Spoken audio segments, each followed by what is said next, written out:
Yiggity, and we are back. And I told you I wasn't done yet, right?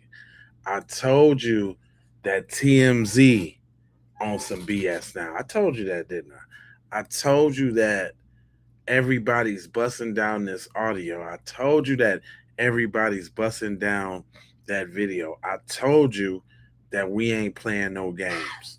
I am Jay Lava. I scour the internet so that you don't have to. And I'm going to just go ahead and get us a quick update, and we going to get in right into what the people say. Nolan Wells' investigation is taking a very tricky turn because now we're starting to get introduced to all these people that we either never heard about, or we're starting to get conflicting updates about what actually happened. Right. So as you listen to the dispatch phone call to CETO, not a 911 call, please stop calling it a 911 call. They did not call 911. They contacted CETO because that was a private boat towing business that I believe it was Wyatt's grandfather have. I don't remember if it was Wyatt or Warren that was on the boat calling people. So y'all can keep that information clear in the comments. That's not the focal point. While they're on this call and that individual is on the phone, the dispatch can obviously hear all the commotion in the background. But if the transcription of that particular phone call is actually accurate, they are calling somebody by the name of Bart. And you're probably trying to figure out who is Bart. Mm-hmm. And in their reference to Bart, we later found out that Bart apparently is a football player that is trying to remove himself from this situation completely. But Warren, his good friend Warren, has brought up his buddy, Bart. And so Bart is alleging that he wasn't there that day. However, there's confirmation that he allegedly was on the boat or something like that. Now, with that in mind, Warren has referenced that Warren contacted Bart about the boat sinking and the thing being broken. Mm-hmm. And Bart was like, oh gosh, okay, well then I'm going to just tow y'all. I'm going to connect y'all to my boat and I'm going to tow y'all. So Bart, how was you going to be able to do that if you wasn't there? And why you ain't have a conversation with Warren to clear up the fact that you wasn't supposed to be there, babe? See, this is why this don't make no sense. Also, it appears that TMZ is now saying that it's apparently confirmed that Nolan, in fact, was not on the boat. And apparently they confirmed that by an appropriate source. The other thing that's swarming around is like this whole concept around Ben Crump did not want the cadaver dogs to search the boat. And a lot of people are saying, well, what was he trying to hide? Why did he not want the cadaver dogs to search the boat?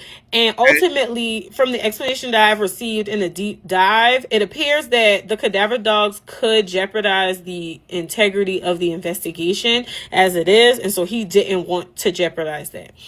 Additionally, these friends going in this sympathy campaign where they're not able to go. Warren is like he couldn't go to Nolan's funeral because he was afraid for his life. There are a lot of DEF threats that people are sending to these kids. And I mean, people won't take it to the extreme. I don't think it's that serious. I think just allow justice and the justice system to do their job. I think that's the best case scenario here. But I'm just trying to understand at this point, have we confirmed that this dispatch call is accurately being depicted and that what we hear in the background is actively what happened that day? And then in addition to that, are we able to get to a certain point where we are taking these children into custody and we are interrogating them so much that we get a better understanding of what happened that day? Right. The thing that I keep asking that nobody's answering for me. Right. We call CETO.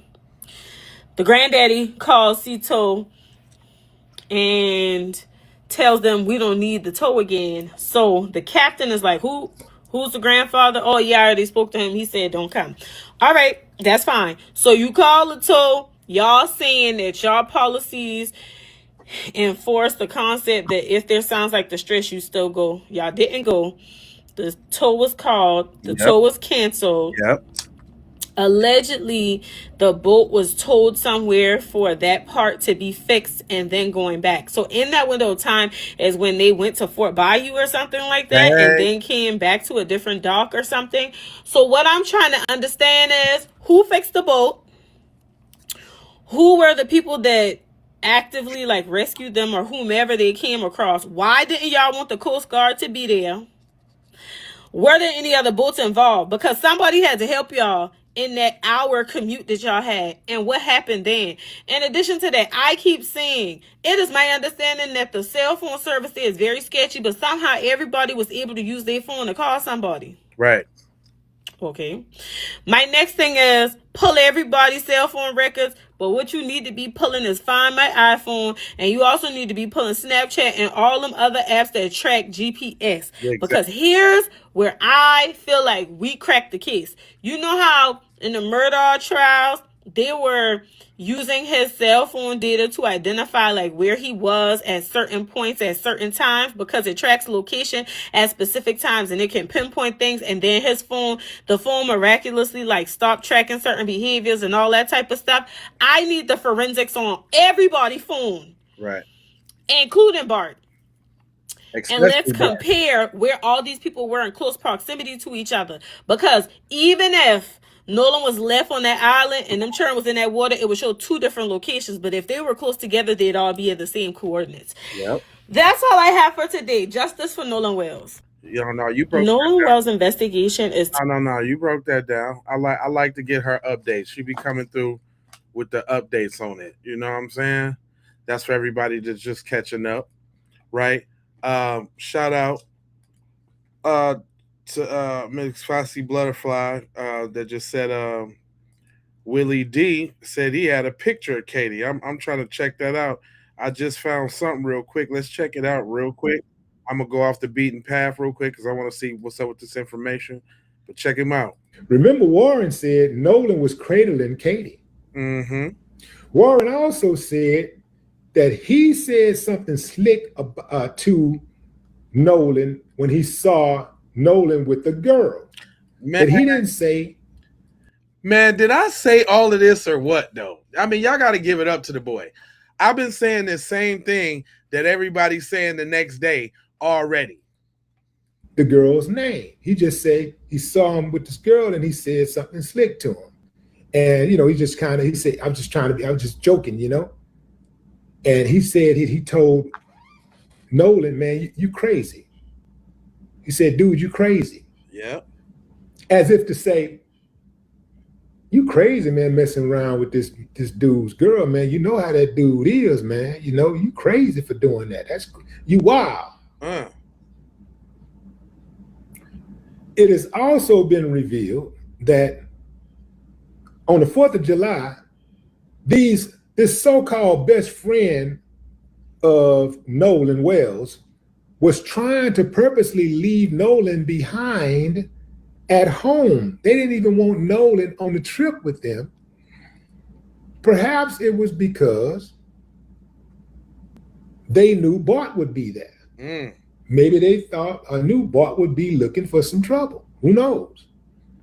Maybe they thought, well, we know Nolan be messing with Katie, and we know Katie is Bart's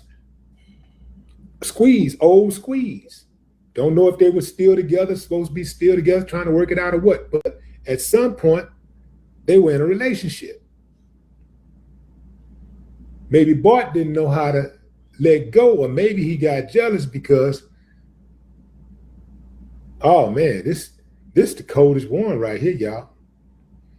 Maybe Bart got jealous because this white girl that he loved at least once in his life was now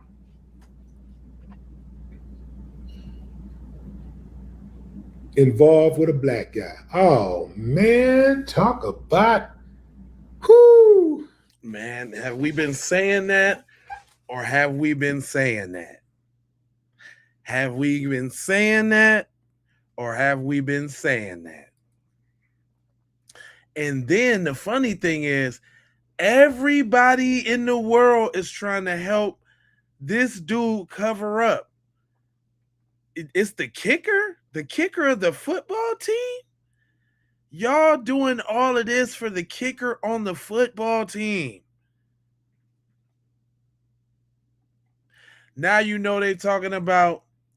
Now you know they talking about is alcohol. Y'all know it's alcohol, right? I told y'all. Remember, I was making a big deal of them saying alcohol in the interviews. Well, check this out.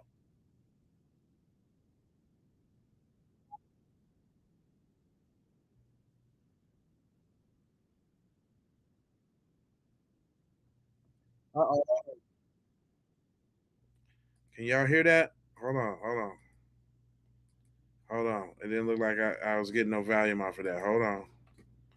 Let me do a little refresh. Hold on. I ain't getting no hold on. Let me do a quick refresh, guys. Hold on real quick. Just give me 2 seconds.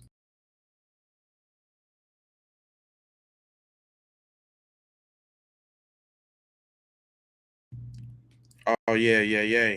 Sometimes you gotta do a quick refresh. You did? Hold on. Let me get on back. What's up with everybody in the hen house though? How y'all feeling? See, I had to promise to come back. I told you I was gonna come back, so I'm back in the house. I'm back up in this thing, and we gonna rock it out tonight. Tonight is going down. All right, come on, Sammy.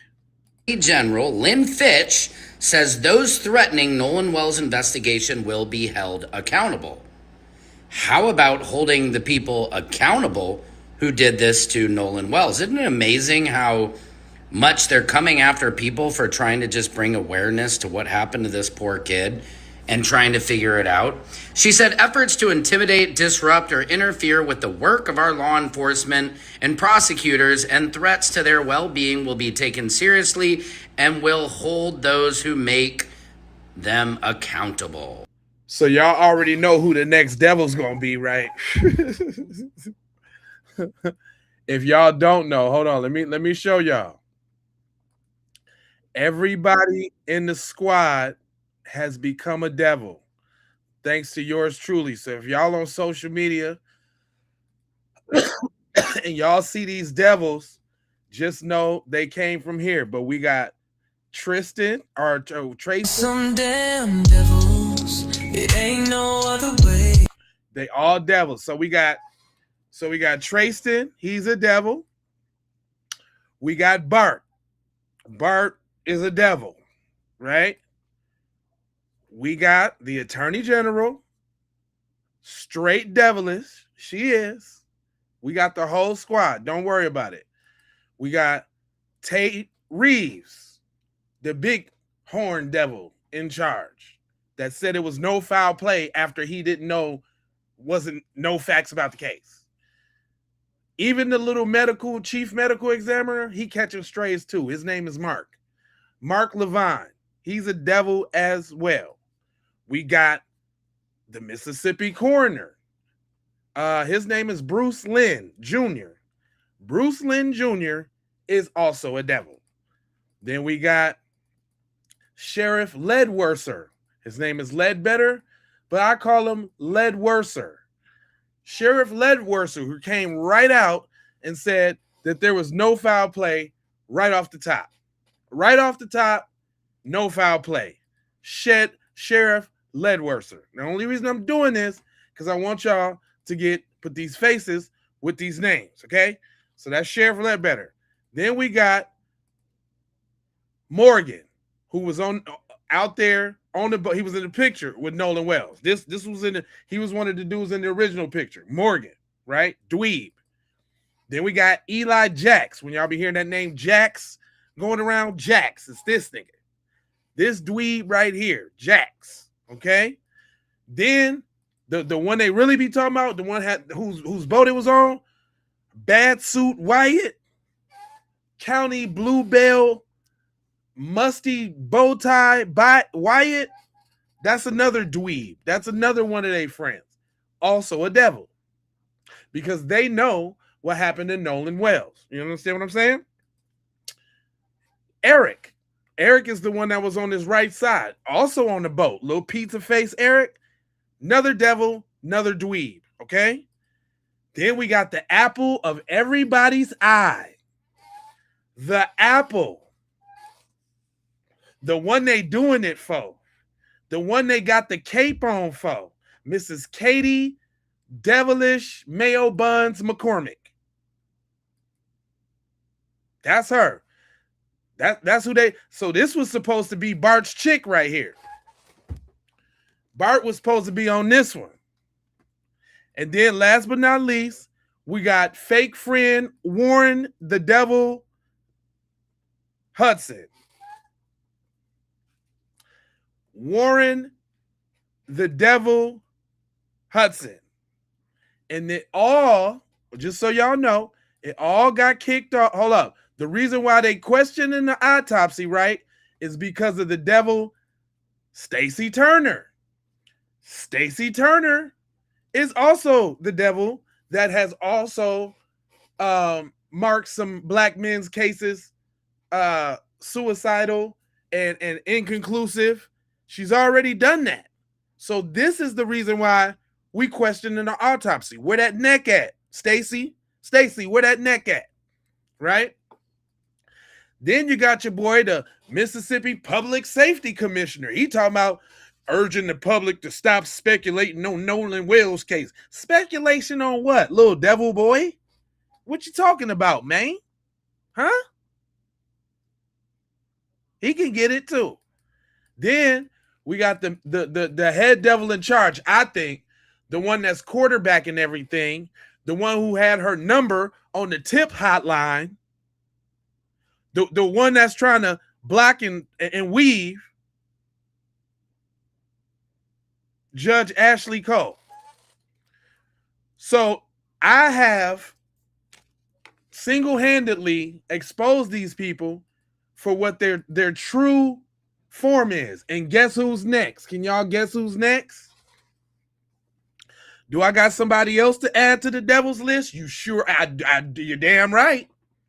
She gonna be next.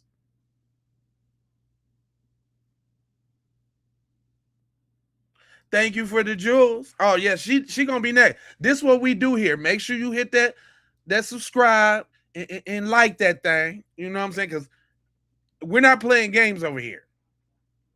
And listen, just so y'all know, I know some of y'all knew. Y'all like, dang, this chat racist. They be over here on some BS in the chat. Well, listen, this is the policy over here. I got mods. We let them do what they do in the chat for two reasons. One, because you wouldn't believe any of the things that I told you if you didn't see the goofies over there in the chat. Two, is because, like I say all the time, it's the yin and the yang of this, right? As much as we out here fighting for love, truth, peace, freedom, and justice, as much as we out here fighting for love, life, loyalty, knowledge, wisdom, and understanding, we are always going to have those devils, those demons fighting for chaos, destruction, disorder, mayhem, turmoil, all things bad. So we need them. It's the yin and the yang. We need them. Where would we? How would you know what light is if you didn't see dark? So the dark is in the chat. And we've also deduced that they're workers. We got some dedicated workers to the channel that can't help but come back. And every once in a while, you'll see me clown them a little bit, but we on the program right now. But she's next, y'all. That's the next up on the devil's list. So y'all will see her. I promise tomorrow's program, we're gonna see what kind of AI turns this devil into. Okay? Again, why don't you hold the people who did this to Nolan Xavier Wells accountable? Why don't you hold the governor accountable? Why don't you hold the DA accountable? Right. Why don't you hold Sheriff John Ledbetter accountable? All these people that I just showed you that are devils. Stacy Turner, the medical exam. To Stacy Turner. I'm telling you, I got them all. All these people who were stalling out. Again, don't you think if this was an accidental death, they would have ruled this day one? Bingo. So obviously there's some. I said that if this was a drowning, if this was accidental, they would love nothing more than to say, oh, there you go. Just a dead little Negro. Hey, nothing to see here. Told you. Told you guys. Told you. But nope. We know it's the foo-foo sticks because all the cover up and all the snatch back. It's too much cover up and snatchback for it not to be foo-foo. It's too. I'm gonna get on Officer Tatum in a minute. Don't you worry about it. Something more to this, and they need to release the initial autopsy. Right. They need to give the throat and the lungs to the family so they can get that second autopsy, so we can just rule out that it wasn't an accidental drowning, or it was. But what are you guys holding up? And why would the Attorney General, Lynn Fitch, be now threatening people for just demanding answers? Now, obviously, if people were making any kinds of threats to public officials or any of the family, I understand that's not okay. But if they could put all of this energy towards actually solving this case, they might not have to make statements like this. Secret Service Sam out Samson for president of the world. That's right, Sam. Now listen to this. Listen to this. All of that shucking and jiving. We know that Nolan's friends is guilty of something. Now, I was just scrolling and I seen Don Lemon is live on TikTok and from YouTube. And I seen it on TikTok, so I decided to go to YouTube. For some reason, I like to look at him on the YouTube side. For some reason, I don't know. And Deneva on there, Deneva let loose on Don Lemon's sidekick, worker. I don't know. I think his name is Daniel, though. Now, warning, is going to be a lot of moisture in this next clip. Moisture everywhere. Y'all know Don Lemon and his friends. Just warning, it's going to be a lot of moisture. Seems to be a real cool guy, but I'm understanding, I feel where Deneva is coming from. And early in the show, he called them house Negroes, giving house Negro vibes. I didn't catch that part, but he did come back later to apologize. But I agree with Deneva, not with the house Negro part, but with the part of the parts that we have heard that we can make out that's clear is enough to know that something ain't right. And them fellas that was all on that boat, whether it was the Wyatts, the Warrens, and whoever the young lady is, and whoever was called, whether it was Grandpa or Ashley, the judge, or another person, another adult, whoever it was, Bart, we know that they know what happened and Nola was on that boat. That's obvious. There was no, I'm not really sure. There is no, we're not sure about that part. Right. Now, can we make out all the words? No. But we heard enough to know what we heard. Exactly. So y'all check this out. I think on his journalist hat. But Neva asked you to take off your journalist hat. So anyway, I don't want to speak for you. I just wanted to go ahead. I just want to know what cover I'm providing for them. Because last show it was we need more evidence, not damn wait, don't jump, and then it's kind of like we get a little more, and it may not be for you the ace in the hole. Then it's kind of like it just feels like just a little push to kind of discredit what it is we're kind of hearing. What we are hearing, whether we're able to make out every single word or not, what we are hearing is y'all ass know what the hell happened to Nolan. I think that any reasonable person can draw that conclusion. Y'all know what happened to that damn boy. The boy was there. Is he dead? Oh my God, Nolan. Damn it, Bart. Is it, cover it up. I thought about that. We're hearing that. And I know we keep throwing around these words, interpretation, because we have to be as objective as possible. But cut the shit. I agree. It's time to cut it out. We hear it. And like I said, if you may not be able to make out every specific word, you should be able to deduce, at a minimum, y'all ass know what the hell happened to that damn boy. Period. Point blank. In your throat box. However you want to take it. However you want to feel about it. You can feel however you want to feel about it. But he ain't lying though. There is no lies detected in any of the circumference of anything that he said. And I would just have you know that. Then y'all know that Officer Race Batum Tatum had came out with some photos, and we ain't having them either, because guess what? They don't look right. I want y'all to check something out for a second. I want y'all to bear with me, because we're going to break down something that Officer Tatum said. He said that this is a picture of the guys being told. I want y'all to pay attention. Look at everybody closely. Everybody closely. And I'm going to show you the picture of the back of the boat. Pay attention. Look at all their clothes and what they're wearing. Okay, so you see this. Pay attention to their clothes, what they're wearing. You see what everybody got on. Now we're gonna take a look at Nolan's friends that he went out there with, because this is supposed to be them. Tell me, do anybody have on those clothes? Does any of those guys on that towboat look like any of the so-called friends? None of them. Does anybody look the same? Not at all. You can go back. Matter of fact, let me do it for you. I'm gonna show you. And I want to know if I don't know if they changed clothes or what this mystery is, but do any of those guys look like they're matching? Try to match the trunks. The only one closest dude right here in the dark blue, but his physique is clearly not the same guy. But I just want you to pay attention. Again, does any of this look like it matches anything? Not at all. No, right? I don't know about that right there, but none of this. The back, anything matches? No, right? Okay.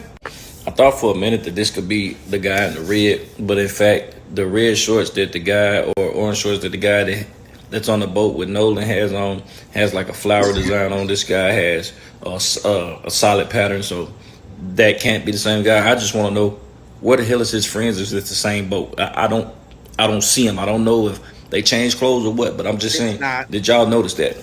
It's not. Also, Tatum said that they was being towed at this time in this picture. I want y'all to read the rules of a tow.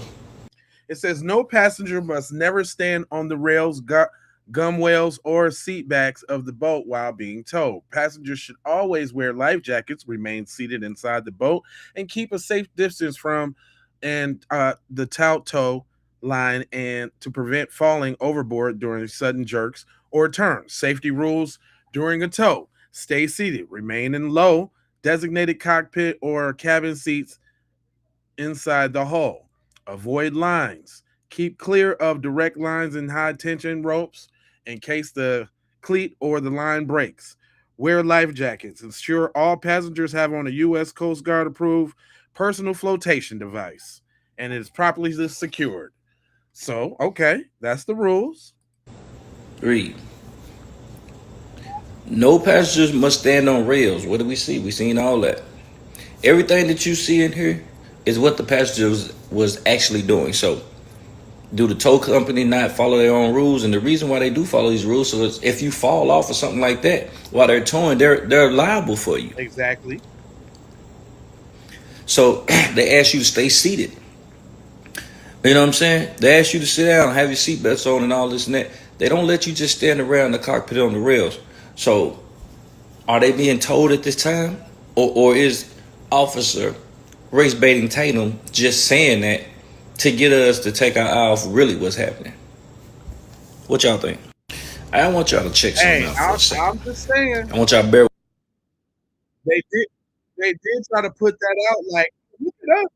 Look, we're getting a toll. Look at this. Look, we're getting a toll. Look at this, guys. Don't believe me? Listen. I know I'm supposed to be working, but I had to stop to tell y'all this. Civil rights attorney Ben Crump has sent out litigation letters to each and every person who was around Nolan Wells during his disappearance. Yes, and these letters are warning them that they are to keep every single text message, Snapchat, photo, cooler, any evidence that could be used in this case. And if you ask me, those kids should have already been arrested and detained until we have answers. But at least this attorney is taking the necessary steps to try to preserve any evidence. I know they're trying to spin this narrative that Nolan was drunk, but baby, Warren already messed that up when he said that Nolan was fine. This media blitz that people like Warren and Tristan are out here doing isn't working in the public. We don't believe it. And that smear campaign that TMZ is on, we definitely don't believe that one. These kids may have lawyered up already and deleted their social medias, but baby, let me tell you, all of that is going to be retrieved. And when this case gets cracked, they are going to be held liable. We are not going to stop. I know. Now. You know, I refer to Kim sometimes when she ain't cursing up a storm, cause she be breaking down like the psychology of them folks. So she was talking about the parents, and I thought this was interesting. I want y'all to hear this real quick. She said, "You need to understand why the parents are being silent, right?" And she's saying something else, but to me, she's saying how the good old boy network really works, and how the intricacies. She's saying something else, but if you hear what she's saying, you hear what she's saying. Listen to this. I need y'all to understand why it's like this, okay? I need y'all, take for instance Mr. Dean, okay? Take for instance his position. You really have to understand this. And it's not like I'm trying to like let the parents get off. This community is very dangerous, okay? If Mr. Dean would say something, they know where he lives. His whole family's in jeopardy, and in serious jeopardy. I'm not talking about reporting a post, okay? This is literally their lives on the line if they say the wrong thing. So I bet a lot of these parents, are shitting their pants. They don't want to be involved in this, but they're being pressed to be quiet. They're being pressed by all the powerful people in that town because they will go right to those people's houses and kill them. Okay? They will run them off the side of the road. They will sideswipe them. This shit happens. These families can't say nothing. Do you understand that? I'm not taking up for them, but this is why. Now, all I'm saying is when them folks be telling you what the drill is, you better start listening, okay? Because if y'all notice, y'all ain't seen, man, when have you ever seen them folks speaking up so much about like this here case or about something to this magnitude? Them folks is coming out the box. Do you understand what I'm saying? Look, hold on. Let me give y'all an example. It's not only the females, it's the males too. Hold on, wait a minute. Remind the torrential downpour on my face, just left the gym. But the last couple of days, I've been bouncing in and out of different TikTok lives, taking part in discussions that are typically centered around Caucasians. There's a lot of talking points that come up a lot, but there's one in particular that comes up the most, and it's one that I want to make a video on that can go uninterrupted. This is going to be strictly factual. It's just nice to be able to speak truth without some mouth breather interjecting their emotions to overcome factual statements. The one talking point that I see come up the most is, can Caucasians experience racism? So in order to properly answer that, we have to break the word racism down into two parts. The first part being race being me being white, you being black, etc. The second part of that word is ism. So what is an ism? And this is super important to remember. An ism is a system of beliefs, political ideologies, or a specific prejudice that can be acted upon an entire society or affect an entire race of people. Mind you, a system of specific beliefs, personal beliefs, political ideologies, or specific prejudices that system can act upon the entire society with. So with that in mind, can you honestly sit here and make a strong statement, a strong case for Caucasians experiencing racism in a country working in a system that was specifically designed to uphold and has since been sustained their white supremacy? The answer to that is there's not a system in place that exists, nor has there historically been a system in place that existed that depicted white people as victims, that held white people down from finances, from educational opportunities, from high-paying jobs, none of that. That just... How y'all feel about that? How y'all feel about y'all boy kicking the real ballistics, telling you the truth? I know we finna lose a whole bunch of numbers now because I know y'all hate with a passion when white people tell you the truth. Oh yeah, we just went down, 30, 40 people? They just got right up out of here. How do y'all feel about this? Because that's why I play messages from your folks to tell y'all, because when we say it, oh, you're victims. You guys, you're victims. This is your boy saying it. How does that feel? Come on, Twitter fingers. I know it's a bunch of y'all on shift right now, and you got to step outside your work. And I know this kind of touch you in a certain little spot. So come on, tell us about it now. Tell us now. Bust it down. This is we trying to be inclusive. Do you want to tell? You want to tell us? I think he's full of crap. You're a racist devil. That's all y'all got? Why every time when I ask y'all a question, y'all can't never answer it? Okay, here go one, y'all. Hold on, wait. Pretty easy to figure out for people go out and oh, okay, not you. Okay.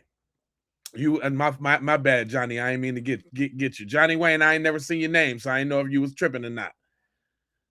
Yeah, they don't like that. No.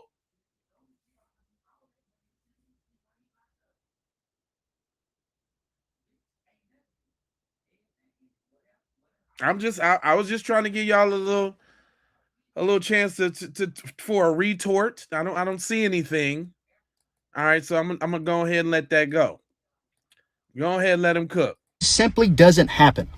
See, where Caucasians get fucked up at in this whole speaking point is you're confusing what it is to experience prejudice or discrimination for racism.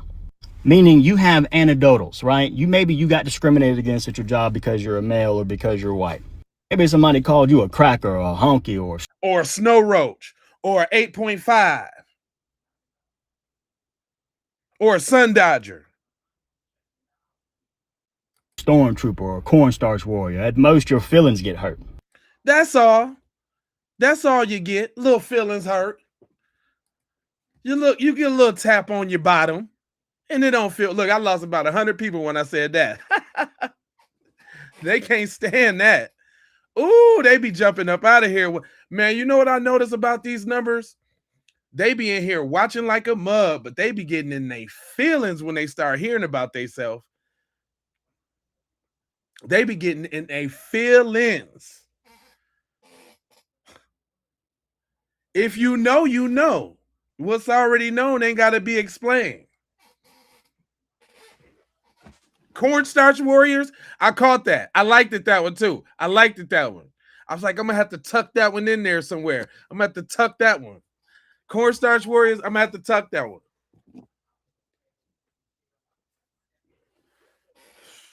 Look at him. What's the 8.5? What's the 8.5? I ain't gonna tell you. I ain't telling you. That's your problem right now.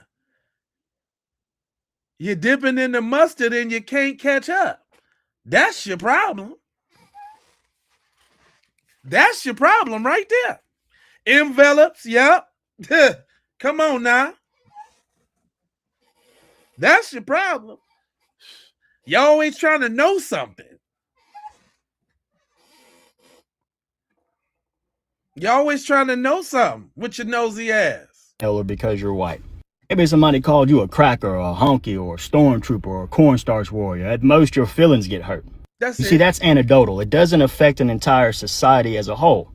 In order for that to happen, there has to be systems in place to oppress you, to take those stereotypes that you get put upon, to take that discrimination that you experience, that anecdotal discrimination you experienced, and widespread it across an entire race where it holds you down.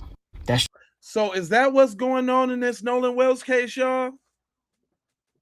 So what's going on in this Nolan Wells case is these little 8.5s over here in the comments mad because we looking at them all, we giving them all the devil side eye.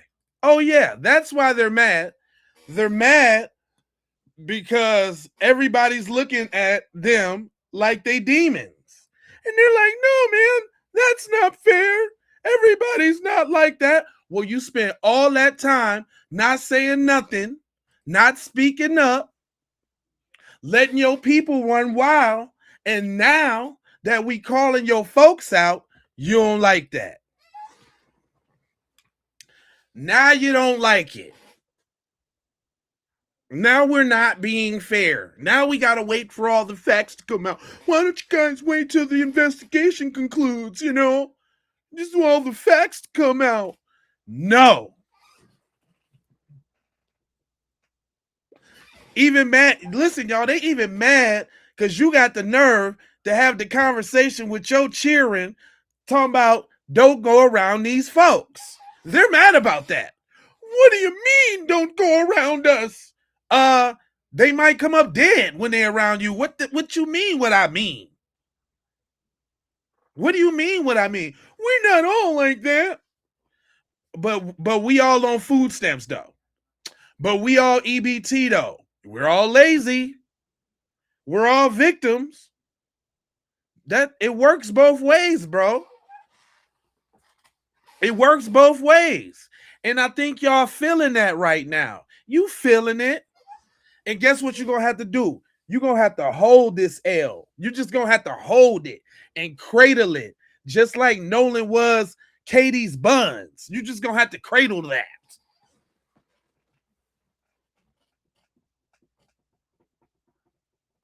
It's a cradle situation.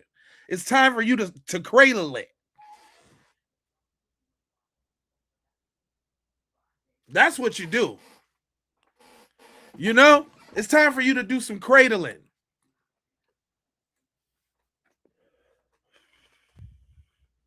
Yeah, you care because you over here. I'm going to show those guys. I'm going to show those blacks. It's the blacks. I'm going to show them. Yes, you do. Yes, you do. You care. I'm going to show those blacks. Look at me. Look at me type. You little dweebs. Sick of y'all. Because you know what y'all still ain't done? Ain't none of y'all still explain how he drowned yet. Explain that since he drowned so bad. Please explain to me this drowning scenario. When you do that, then I might take you serious. But otherwise, you know what y'all sound like to me? I'm a dweeb.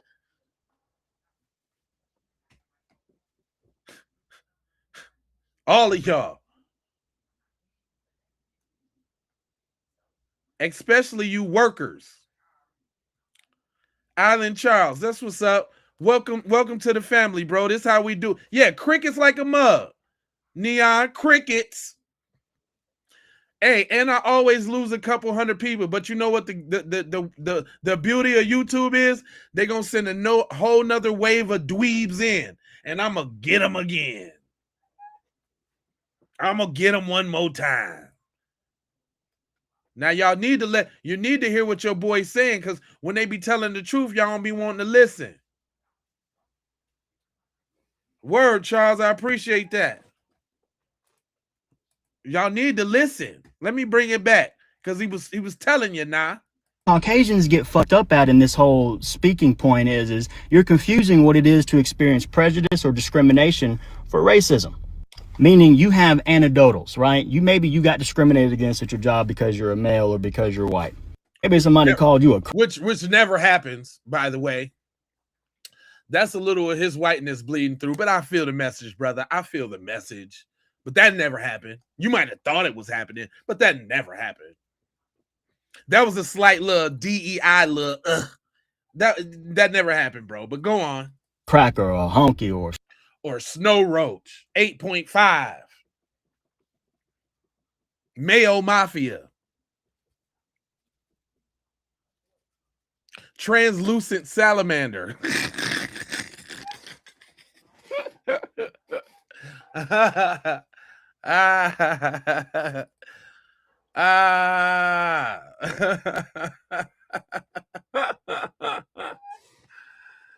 Black, you don't need to ask me how you block this channel with your little snowflake ass. How do I block this channel? Ah! You're a buster. That's what you are. I ain't saying this stuff. He's saying it, okay? I learned it by watching him.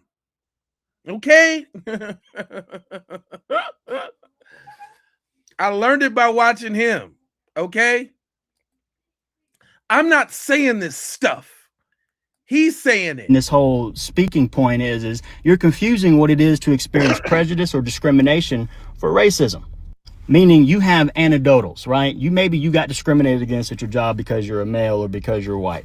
Maybe somebody called you a cracker or a honky or a stormtrooper or a cornstarch warrior. Cornstarch warrior is one for the books, though. I don't think I've ever heard cornstarch warrior. Like, I think he tried to inject that one into the lexicon real quick. He ain't slick. He want to hear us. I'm gonna start saying it too. Cornstarch warrior, love it. Let's do it. At most, your feelings get hurt. You see, that's anecdotal. It doesn't affect an entire society as a whole. In order for that to happen, there has to be systems in place to oppress you, to take those stereotypes that you get put upon, to take that discrimination that you experience, that anecdotal discrimination you experienced, and widespread it across an entire race where it holds you down. That's just simply not possible in this country. It's almost as cringy as a talking point of trying to say that white people were slaves at one point in time. That's just simply not true. Indentured servants? Absolutely. See, to be an indentured servant, you had a debt that you had to pay off, and you went into a contractual agreement with another individual to pay off that debt. Now, mind you, this was very grotesque forms of peonage, but there's still an end game. Right? There was still a payoff, and that payoff mostly was a ticket to the United States. Sometimes it was a piece of land, sometimes it was livestock, but there was a beginning, there was an end, there was a contractual agreement. You had to agree to do this, to be an indentured servant. Completely different than chattel slavery. You weren't born into slavery. Your kids weren't forced to procreate one another to create babies into slavery. It simply is a mute talking point, and it is the worst deflection Caucasians can come up with to evade accountability. Damn. Just like that. Just like that. Yeah, the truth hurts sometimes. It do. And I try to, I try to be fair and give y'all a little bit of truth on the other side of the game. On the other side on the other side. Just a little bit.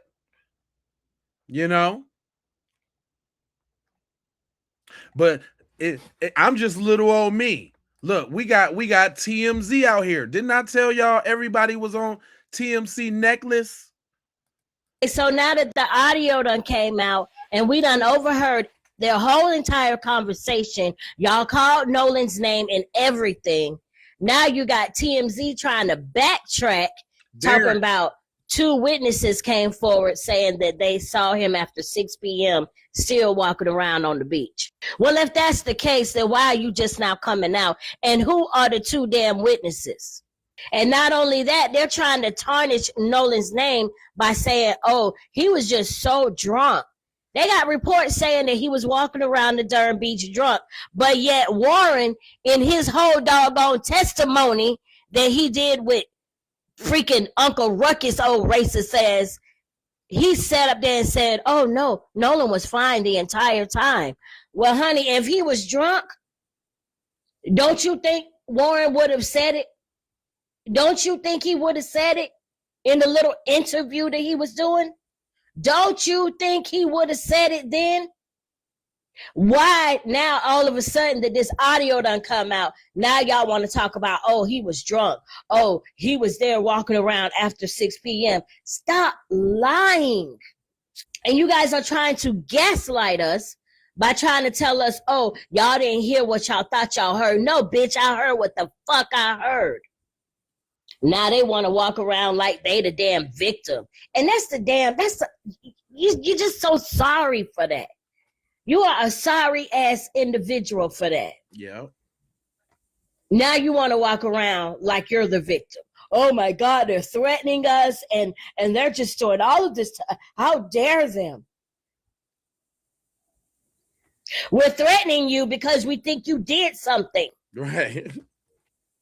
And then there's evidence showing that you did it. All of this evidence points to you guys. And people are like, oh, there's no evidence. Yeah, there's no evidence because these idiots ain't doing no doggone arrest. But that don't mean that we don't see what the hell we think we see. We know what the hell we see. This is not, I don't know, 1938, where you could just tell us like we don't know how to read. No, bitches, we know how to read now. Get up here lying to us about some bullshit. That just pissed me off. Straight up. Hey, I got a funny one, y'all. Y'all, they didn't bought Percy Earl. Y'all done bought Percy Earl out. He done learned how to use the intro nets and upload videos. And y'all got the OG out here. Y'all done messed up now. Royal Cloth. Hey, dig this here, man. Dig this, man. Simple and plain. Straight up. Them boys killed Nolan Wells on that boat, man. You can hear it in the audio. You hear it in the audio plain as day. And they also got code words. When he called for the sea tow, he said, I'm a member. They knew exactly what to do after that. You could hear it in the dispatcher's tone and in her conversation. And as she relayed it to the next person she had called, who had already been on the phone. You did? Just at the same time with the grandfather. Come on. Now, how did the grandfather get involved in this? Come on. To know what predicament they was in already. They locked in, man. They've been operating out of this playbook for centuries now. Y'all done brought OG out the woodwork to drop some game on you. I'm just saying, stop when he lying. OG been paying attention. They know how to cover up the murder of a black body. They know the protocol. From the sheriff to the judge, the boy's stepmama, to the grandfather, to the dispatcher, to the what's them people called? Yeah, the coroner, the medical examiner. Not the National Guard, but the other people. You know who I'm talking about. They all involved in the cover-up.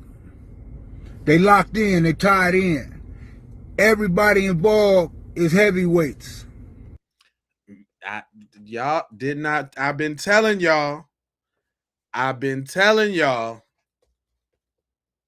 that thirst them folks got, that thirst ain't went away. OG trying to listen. Listen now. OG trying to bust it down for you. But the cat is out the bag. The audio proved it. They was killing Nolan Wells while they was on that boat making that call. And he was deceased. Period. Point blank. Why involve race? Because this country, let alone Mississippi, come on, has a deep-seated history of racism. It's in the DNA of the system. That's right. Best believe that. Let's not drop the ball. Let's not let this fizzle out. Apply the pressure. Continue to apply the pressure. As Willie D say, on these uncivilized mutts. Hey. He quoted Willie D. Nigga, I ain't heard Willie D in so long. But OG was spitting. I ain't heard him in a long time. But y'all done brought Percy Earl out the game to sprinkle you one time. If that's the last thing he do, he about to sprinkle you with some game. You better heard what he said, boy. So not only TMZ, but now we got ABC. ABC is in on the cover up too? Say it ain't so. So y'all, this is exactly why so many people have lost trust in mainstream media. I just watched ABC News coverage of the Nolan Wells case, and something immediately stood out to me. They're playing the audio without the background noise, and then they're repeating the friend's version of the events as. And they playing the one without the background noise because they trying to disqualify the sister. And I got a whole post of this racist chick who tried to put the sister out there who made the audio. Did y'all know that? Pulled up some of her old mug shots and everything. I'm talking about this cover up thing is going deep. Stick and stay with me real quick. I got some real dust. We just scratching. As though that's exactly what happened. They're not saying according to the friend. They're not saying that this is the friend's account, they're presenting it in a way that sounds like this is fact. Okay? And that matters because when millions of people hear a story framed a certain way, they naturally form opinions before the evidence is available. And for me, that is very, very, very sad. Yeah. I'm not saying anyone knows exactly what happened that day. That is precisely the point. We don't. The media's job should be to report what is known clearly, okay? The allegations, the personal accounts, allow the facts to develop. When reporting starts sounding like fact and like there is no dispute and this is what happened, you're swaying the public's opinion. Like, they know exactly what they are doing, because once public opinion is shaped, it is very difficult to undo. Even if new evidence later tells a different story, it's sad, and these news outlets, they should be held accountable for when they present the news like this. Like, go and watch it for yourself. I don't even want to post it on here because we'll watch it. Don't worry about it. Thank you, sis. I will appreciate that. Let me drop a little like on that thing right quick. I always say you can't unscramble eggs. You know what I'm saying? Once you scramble them joints, you can't get that yolk back. You know what I'm saying? And I think she's totally right about that. I'm gonna go through with the regularly scheduled program, but I want to I'm gonna look and find that ABC interview because I want to see what she's talking about. But sis was cooking on the Nolan Wells case too. Hold on. When I was in the 6th grade, I wrote an essay for the DARE competition, Drug Abuse Resistance Education. Okay. And when I finished my essay, a friend of mine, and I use that word very loosely, asked if she could read it. And being the naive, loving person that I am, I said, sure. But what I didn't know was that she was going to steal half of my essay and then tell people that I copied her. And when I heard that, I confronted her on the blacktop during recess and I pushed her. And I said, why are you telling people I stole your essay when you asked to read mine? She then told the teacher that I punched her, which I didn't do, but I happily pushed her, and I'm fine admitting that. Neither of us ended up really getting in trouble, but if I remember correctly, both of our essays got pulled from the competition, which I was obviously upset about. And that was actually the beginning of a long string of events with this particular person. But I bring that up because the reason she was so easily believed by our teachers is the same reason that these boys around Nolan Wells are being believed right now. When you grow up in a predominantly white area, a lot of people are never taught accountability. They're not taught that they have to tell the truth. They're taught to keep the peace, and they're taught that the rules were made for them. These boys have no reason to tell the truth. Right. Because no matter what, they know people will believe them. The accusations now that Nolan was heavily drinking are specifically designed to blame the victim. We do this all the time because of the way the systems in this country work. When it comes to patriarchy, when it comes to race, when it comes to culture, there is one dominant demographic that will always be believed no matter what the story is. Mm-hmm. And even after the truth does come out, there's never really a retraction. There's never a real apology. It just kind of goes away. Trying to paint Nolan as someone who was drinking has nothing to do with the fact that he is dead and nobody knows what happened to him. It's a deflection. And it's a very specific kind of deflection that this country has perfected. You make the victim the problem. You make the dead black boy the one with the questionable behavior. They're shifting the focus from what happened to him to what he may or may not have done. Yeah. In this country, Black people don't get innocent until proven guilty. That privilege belongs to other people. White people who are the perpetrators, who are actually the guilty ones in certain situations, get the benefit of the doubt automatically. They get people saying, let's wait for all of the facts. We don't get that. We are guilty the moment someone points a finger at us, and we are the problem even when we are the victim. As someone who grew up around white people who would do those things to me, say things to me, and then turn around and make it seem like it was my fault, that is an experience I know that almost every Black person that grew up around white people has had, even if they didn't grow up around white people. Right. Please teach your kids to be better. Teach them not to lie to protect themselves. If you raise them not to be racist and to not do the wrong thing in the first place, they won't need to make up a story to cover it. Or they won't end up like Austin Metcalf. That's what won't happen. And it ain't just us saying it. Even well, she ain't got her name up there, but they know it too. Tatum, TMZ, and ABC are gaslighting you.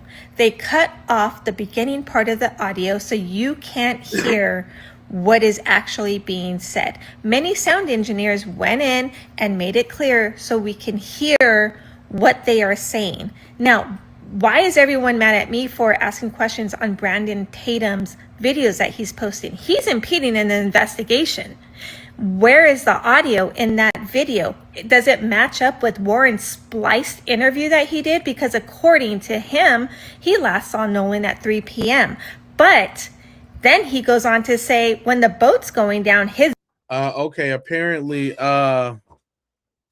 Mason don't know the rules. Mason, you can troll all you want, but if you put all of them goddamn happy faces in here, I'm gonna have one of my mods escort your ass out.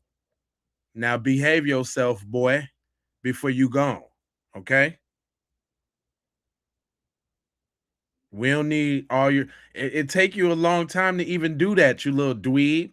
Happy face, happy face, happy face, happy face, happy face. We don't need that. We grown, fam. We don't need all them emojis. Are you like 10?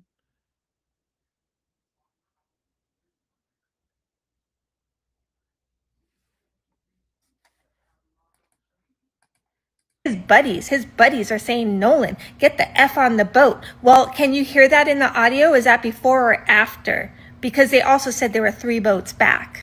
Not to mention, we can hear Bart being called out, who wasn't supposedly even in the area for over a year and who is also supposedly dating Katie before. And look at that. I went through all that without making it a race thing.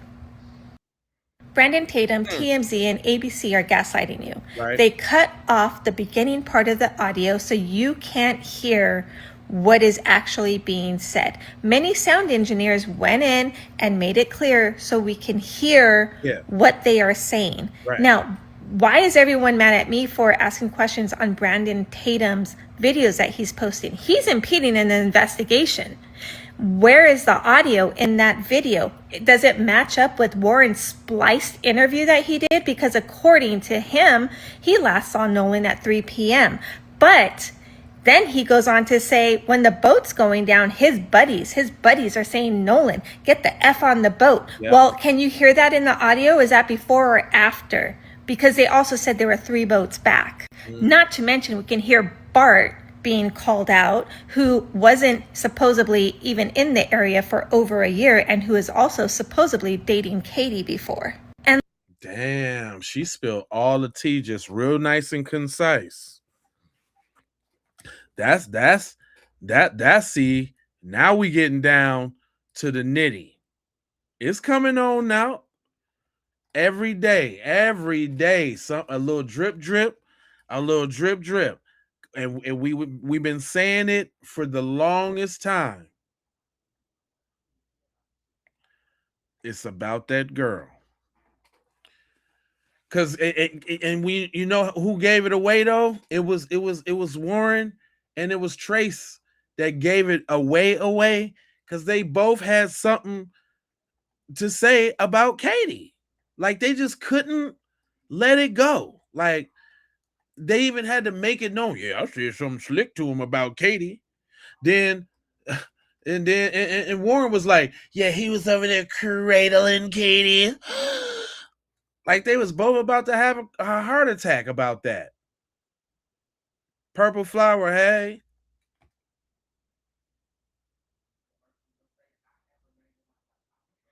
Yeah, man. It's super Susperian. They did it though. We didn't do that. That was them. We didn't listen, y'all. Just let's be clear. We didn't do any of the actions that got them to this point right now. We didn't do none of this. We just observed and we're putting the ones and the twos together. That's all. We ain't do none of this. Think about it. We don't have to jump to conclusions because we can just see what they're doing. The conclusions is right there.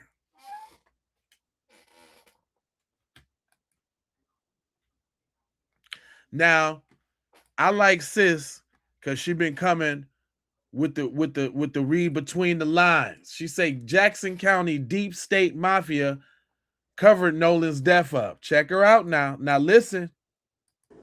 These people are moving like B613 because what we are dealing with is deep south, old money, deep state mafia. Peep this. The reason why everyone's so fucking confused about this Nolan Wells case and the story that they're giving us because it's BS is because from the jump, we have been manipulated. They manipulated everybody with lies from the jump. The story does not make sense because this is orchestrated from start to finish. And the cover-up is orchestrated from start to finish because they've done this before. I told y'all, and I like to say this. They didn't expect that the internet the lawyer dude, Al Sharpton, what's his name? Byron Allen, Tyler Perry, Terrell Owens, Colin Kaepernick. They didn't expect all of that to go on, right? Just think about what they thought it was going to be. They thought it was just going to be, it was no foul play, drowning, over and done with. But no, the pesky, we would have got away with it if it wasn't for those pesky Negroes. Right? So I think she on to something. There's a network of people that have covered up murders before, and that is why a call was made to see Toe just to put them in a place that they're not at. Right. They're not at Horn Island when they make that call. They're somewhere else. I said that. I thought that. I didn't voice it yet. But I was like, man, was they even on the boat? Because, I don't know, man. Ain't you supposed to hear, I don't know, some waves slapping up against the boat or something in the background on the initial call? I don't know. I don't know. But I said they could possibly not be even calling from the spot. I said that. A call was made to see Toe just to put them in a place that they're not at. They're not at Horn Island when they make that call. They're somewhere else, but they can't even expose that Nolan left Horn Island and went somewhere else with them because that incriminates too many people. They have to go with the story that Nolan is there and the friends are there, right. And the friends went from Horn Island back to the private dot. The thing is, y'all don't understand, they're speaking in code. Whoever made that phone call is speaking in code. How many people's gonna have to say that? We're gonna listen to that call again. But how many people gotta say that? From the OG to Lil Mama. On whole different sides of the spectrum. Understand, they're speaking in code. Whoever made that phone call is speaking in code. Because the way he goes like, yeah, try Jeffrey. And the lady, Vicky, is actually confused. She's not in on it. But she goes and calls the captain, who I now believe, I have reason to believe is in on it. Because the captain immediately goes, oh, I don't really have time to, take on non-members. Either we're tied up. We're really busy. And she goes, yeah, but he's a member, Jeffrey. The thing is, like, he's trying to play it off because he already knew that the grandpa called. After that is when he says, oh, yeah, the grandpa called and said the son ended up finding, help. They don't need us anymore. Just the way the pilot is or the captain is talking, is giving he's in on the whole thing. Right. Vicky is not. Vicky is trying, she's in emergency mode, because when you say your boat is sinking, that is an emergency. You don't go, yes, the boat is sinking. We want to get this boat unsunk now. Right. No, you will be like, you will actually be very urgent in your talking, because your boat is sinking. You're dying. Their boat is not sinking. They're speaking in code. Vicky is the middle person that doesn't know what the fuck is going on, but the person who called and the captain know what's going on. The captain's trying to brush it off, but Vicky's like, yeah, they're kids and they look just really scared and I just don't know what's going on. Right. Vicky wouldn't let up, so he goes, oh yeah, the grand. Vicky wasn't trying to lose her damn job. Vicky sounded black on the phone, and Vicky wasn't trying to lose her job about not taking these little white folks' concern serious. If y'all hear the call, Vicky sound like she was black. From a couple of her comebacks and the way she was talking, Vicky sound like she was black, and she deal with snotty white people and white kids all the time. Shout out to TikTok, man. If y'all over there on TikTok, y'all got to come over here to YouTube so y'all can join the conversation, man, because I can't see y'all over there. Vicky sound like she was a black. She sound like she was black though. It's an emergency. You don't go, yes, the boat is sinking. We want to get this boat unsunk now. No, you will be like, you will actually be very urgent in your talking, because your boat is sinking. You're dying.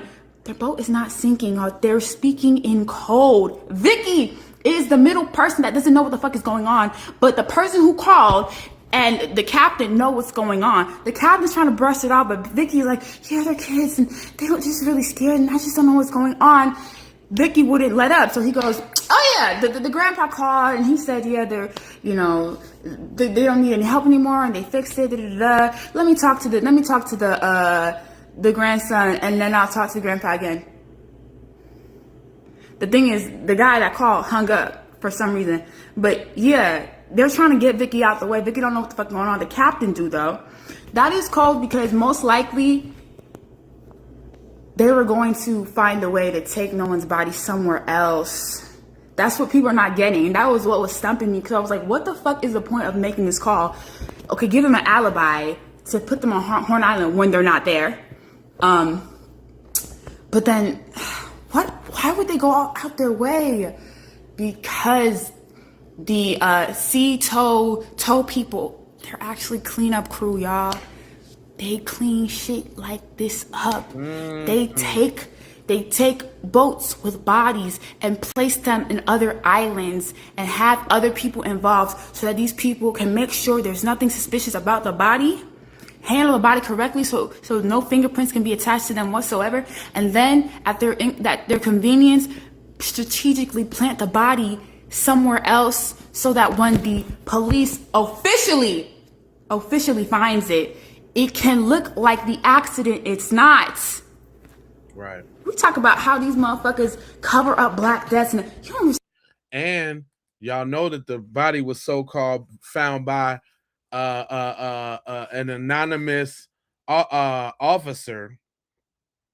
They said it was an anonymous officer. We don't even know who found the body, really. And remember, even when the dude in the plane was like, when he was flying the plane, first of all, why are you up there flying the plane on the 6th anyway, after the whole thing was on the 5th? But that's another story.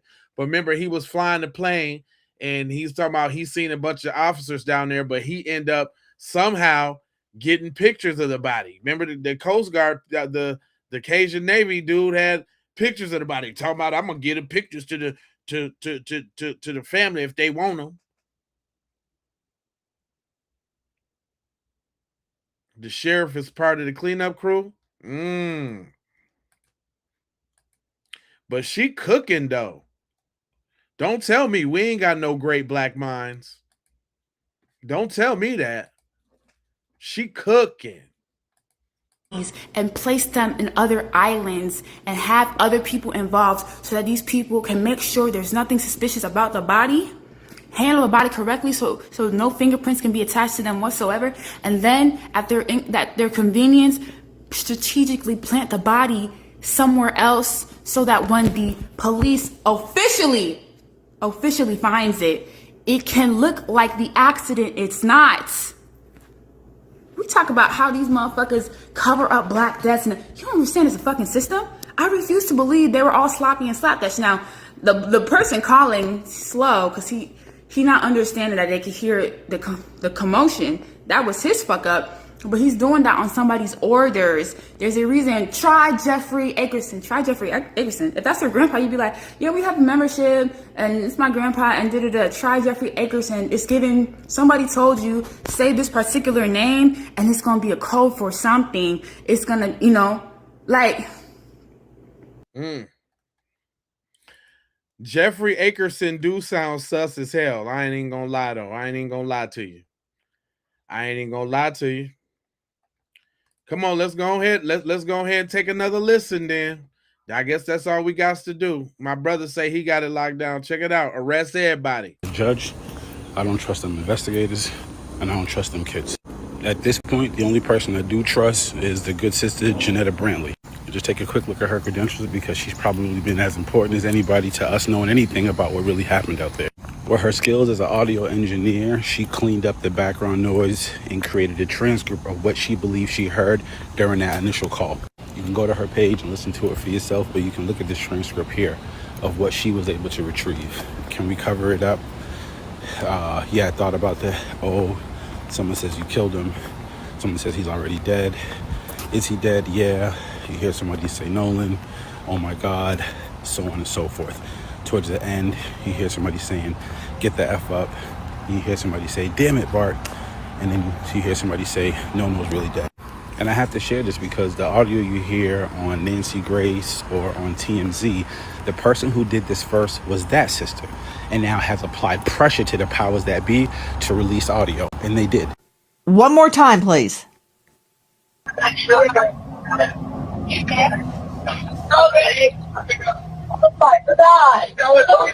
Detail assistance, Vicky speaking. How can I help you?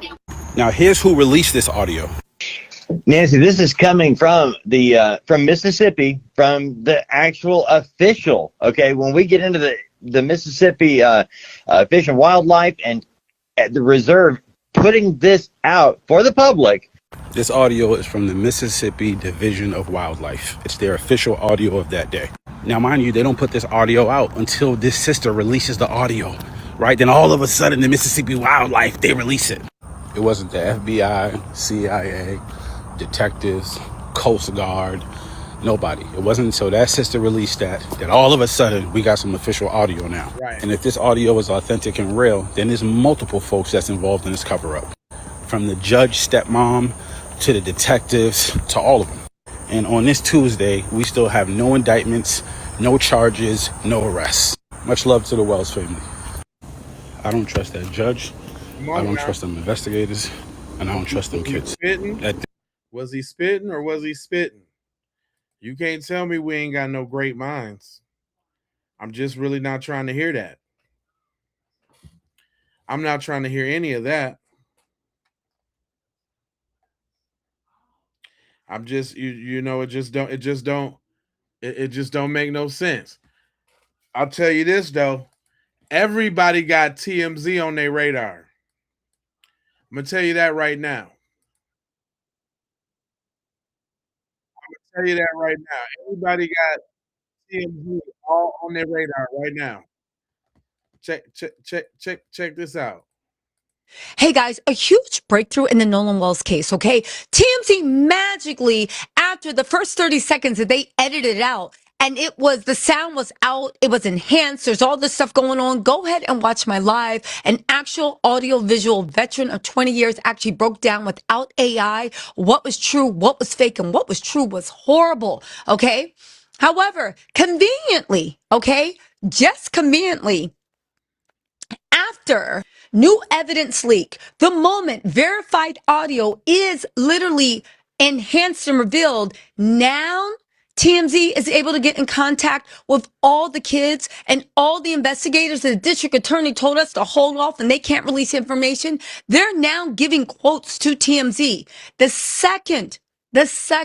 first 30 seconds were released and sound in house. Also, and keep in mind as we read this breaking story, Nobody is disputing what was heard in the audio. You guys remember when I said this is clean up city and cover up? And as new facts become available, they keep changing the story. Let's get into this, all right?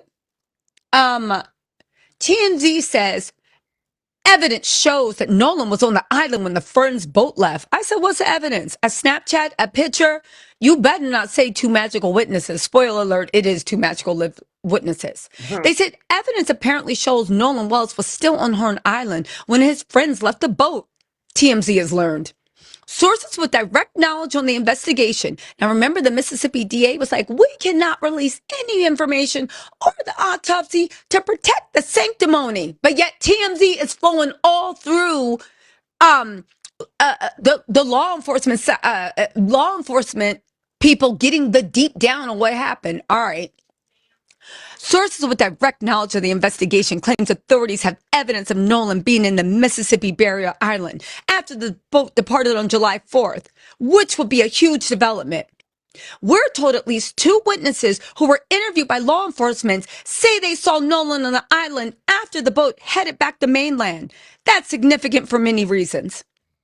TMZ enhanced the audio of Nolan's friend's frantic call for help when the boat was sinking. And people believe they hear someone saying, is he dead? It's not people. It's actually literally on there. Keep in mind, I will say, when TMZ first came out with the audio, they cut out that first 30 seconds where people were lying, is he dead? Is he dead? Keep in mind, TMZ got that from law enforcement and the Marine. Here's what I'm saying.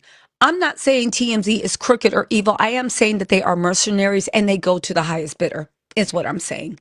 But let's keep going.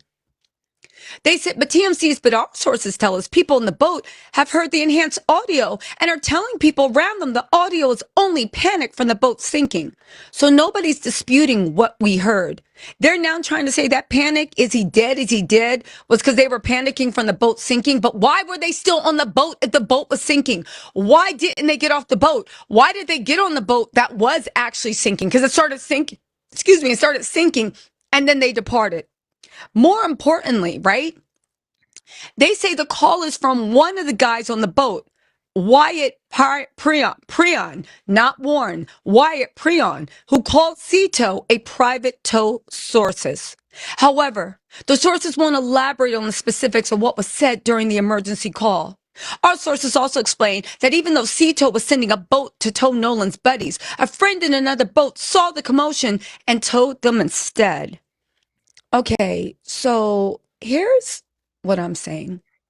If that's the case, why didn't the grandpa actually alert Wyatt about the change of plans instead of playing cleanup with the Cito company behind his back? It doesn't make sense. Wyatt just got off the phone with his granddaddy. His granddaddy told him to call Cito and said, I have a membership. And then he called the captain and said, never mind, but didn't alert his grandson why they're panicking about a boat drowning. I mean, sinking. Okay.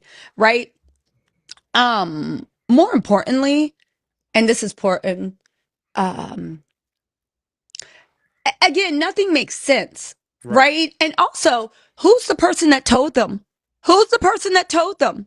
How to get unsunk? I don't believe anything these people are saying. Not at all. And also, the sources wouldn't elaborate on the specifics of what was said during the emergency call. So y'all, TMZ can find everybody on the boat. TMZ knows everybody on the boat. What is this evidence that you say that no one was on the island besides two witnesses that saw him on the island afterwards? Mind you, there were hundreds and hundreds of people. You mean to tell me in hundreds people when nobody's going into the island, everybody's just on the beach, you didn't see Nolan, which was probably one of a handful of black men there? Out of 300 or 400 people, no one saw Nolan or even a black man except for two people?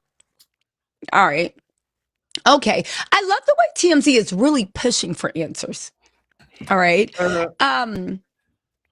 They said Nolan's self-described best friend Warren Hudson recently told Officer Django that he last saw Nolan at 3 p.m. that day, but claims he talked to somebody personally who saw him at 6 p.m. on the island.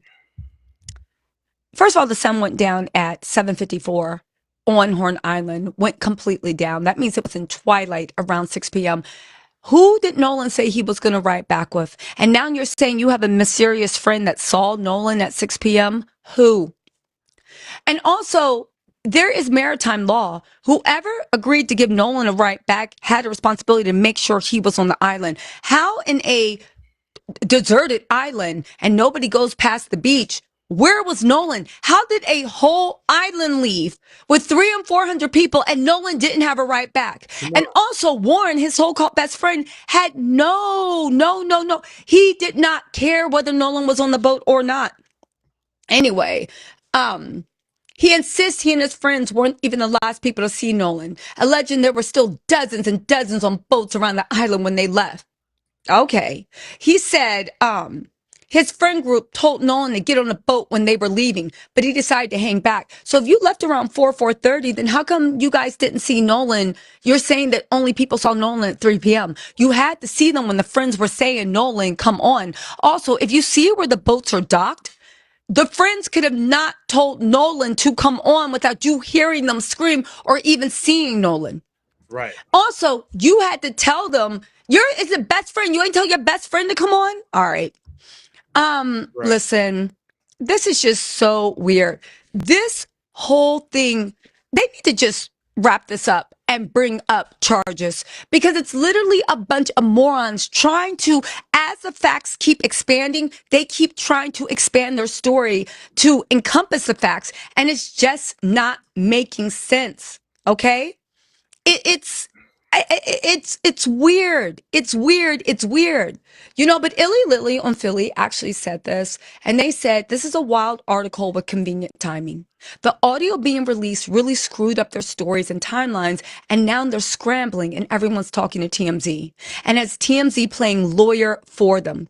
I still can't get over how TMZ of all places intentionally edited out the most important part of that phone call and is now playing defense attorneys for them. Again, this article was just released. This is breaking news, y'all. Let me know what you think in the comments. Stories developing. There's an actual psychologist, licensed mental health professional that's actually breaking down stuff that I think I want to hook up to the story. Make sure you turn your notifications on. Promise. I'm going to have, by the time you're finished watching this, I should have the other video up. But you guys, this case is falling apart. Thank for the evil people. Thank goodness. And it looks like we are going to get justice for Nolan Wells very, very, very soon. I like the way she break that down, boy. I'm gonna tell you right now. Listen here. Let me also explain just a little something here. First off, let me shout out to the top fans on each channel. We got Tanea on J Lava. We got Reflex. We got Mortal Men. We got Jarvis. We got Purple Flower 26. Shout out to y'all, top fans on this here young episode. Let me see. Let me go on over here to the Keep It P. Let's see who rocking on the Keep It P real quick on the real quick side of the game. We got a who on the leaderboard over there? We got Mr. Lake Show 11. What's up, homeboy? I seen you tap in earlier too, Playboy. Holding it down on the Keep It P side of the game. And then let me go see who on the Raw real quick. Let me check the Raw side out. Who's rocking on the Raw real quick? We got the top fans on the Raw. We got Foxy Butterfly, and we got yours truly, beloved. Shout out to y'all in there rocking and rolling. I feel y'all. I just want to, give y'all a little round. You know what I'm saying? Because I appreciate y'all. You know what I'm saying? Because I could be talking to myself.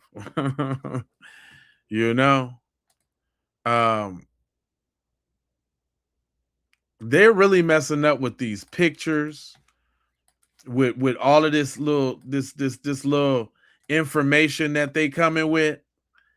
They really, Mr. Lakes, I appreciate you. This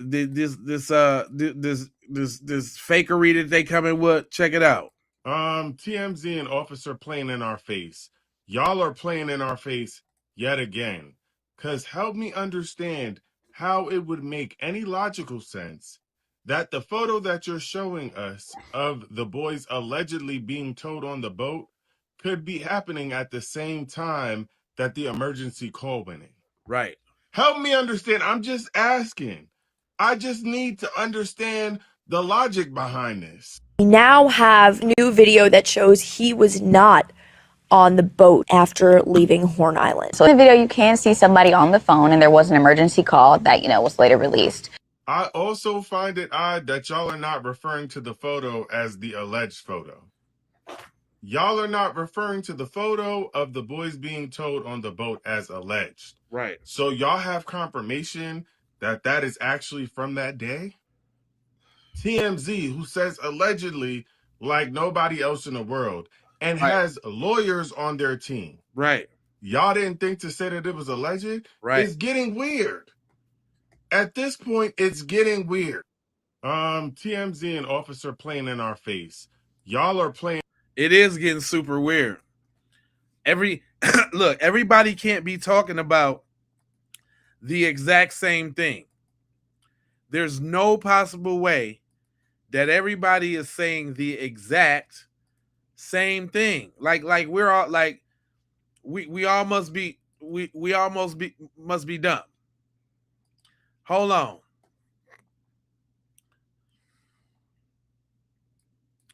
Now we got little hot mama, little Nikki walking down the Ave, and she gonna share a thing or two because she got something to say about the Nolan Wells case.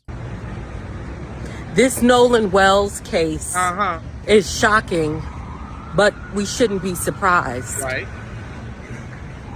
What in the heck is going on in Mississippi? Racism. We know that. Yeah. But, Nancy Grace has entered the arena and she's asking a lot of great questions. She's like, basically, after a crime and there are a lot of people involved, they separate the people and they interview them. They read them their rights. They record them. They get their stories on record. And there you go. Did that happen in Mississippi? Nope. They just let these kids go home to play Fortnite and to talk on the phone about what their story was and what they were going to do. I don't quite know if they did that or not, but right off the bat, that judge lady was like, oh, there's no wrongdoing here. How the hell do you know? There hasn't been an investigation. Are they doing things according to how things are supposed to be done to solve homicides? Granted, they declared Nolan's death an accident before we even knew it was an accident. But shouldn't they have been talking to those kids and getting their statements and stuff? Did they do that? And then lie detector tests and stuff? I don't know. It just seemed like some basic shit ain't happening in Mississippi and we shouldn't be surprised. But I'm stuck like glue to this situation. Yeah. What it seems like to me is a collusion on a major scale. Everybody's involved in some type of cover-up. Yeah. The parents. Yeah. Judges. Yeah. Law enforcement. Yeah. Something just ain't right. In the words of the great poet Keith Sweat. Right. Don't like what I said? Kiss my sunshine. All right. Now, you heard what she said now. I mean, we all got this telepathy thing going on. It's like everybody's thinking the same thing. You know what I'm saying? Everybody's thinking the exact same thing. Now look, now sometimes I gotta bring these other conversations to y'all, right? One switch. Welcome to the channel. This is how we do it. Listen, I gotta bring these other conversations to y'all, right? Listen how they talk and what the logic is. Same conversation we all been talking about, but listen how they speak about it, and we're gonna bust it down as it go along. Now there is an audio. Oh, hold on. Now there is an audio in which one of the boys of the friends, which he originally went out there with, was headed back and they called like their AAA boat towing company. I heard that And audio. he said, we're sinking, we're taking in water, we need a tow. And you hear the woman say, oh, what's your tow now? What's your membership number? And then they said, do you need the Coast Guard? And he goes, no, we don't need the Coast Guard. We just need the tow. This audio gets shared everywhere. And it's the beginning of that call before the woman working at the tow place answers. There's some grumbling talking. And now someone with enhanced audio experience said, someone, you know it's a black woman. You could have did your research just like everybody else on the internet does. Someone. Y'all see that little slight little dig? said, I've, listened to it and I've run it through AI and this is what I'm hearing them say. Yeah. Which you hear, according to what is all over, is someone being like, Nolan, is he fucking dead? Wake up, Nolan. And the other guy's like, hey, yeah, we just need a tow and how many people are there? There's 8 or 7 or 8. So they're like, oh my God, there was 8, and they. But see, hold up. Even she can't deny. She's probably finna try to make a case against it, but she can't deny what she heard. Let's not skip over that. Dumped his body and this and that. So what are they saying, that he might have gotten into a fight with somebody? Yes, like either there was a fight and they killed him, or they because I heard he was talking to a girl. They were right. trying. Look, they got to bring up the girl. The white guy is definitely finna bring up the girl. He's definitely finna bring up Katie. I heard he was talking to a girl. That's what I heard. I heard he was cradling somebody's buns. That's what I heard. I heard he was in the water getting busy. They be emphasizing that girl, don't they? I just want y'all to notice that. So now if you believe that he was on this boat going back, yeah, then the theory is, if you believe that this audio is true, then the theory is they knew he died. They either killed him or he accidentally died and they didn't tell anybody. And then they threw his body over the boat. Then the tow people take that. Hold up, but stop right there. Look how she tried to look, because it's really plain and simple and it stops right there. And there's really no more to be said about it. That's really it right there. Stop right there. There's really no more. It's over with. You're done. That's it. Either they murked him or he succumbed to some fictitious drowning or whatever. These large amounts of drugs or whatever, and they didn't tell it. That's it. But notice how she tried to skip, bip, dop, dip, and dance right on past that.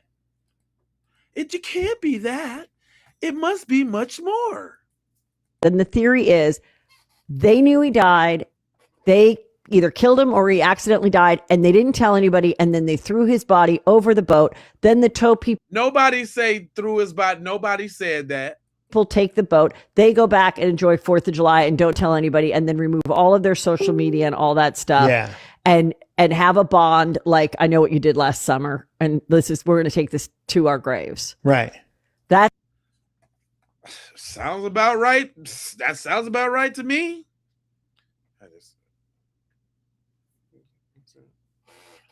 Sounds about right to me. I know what you did last summer.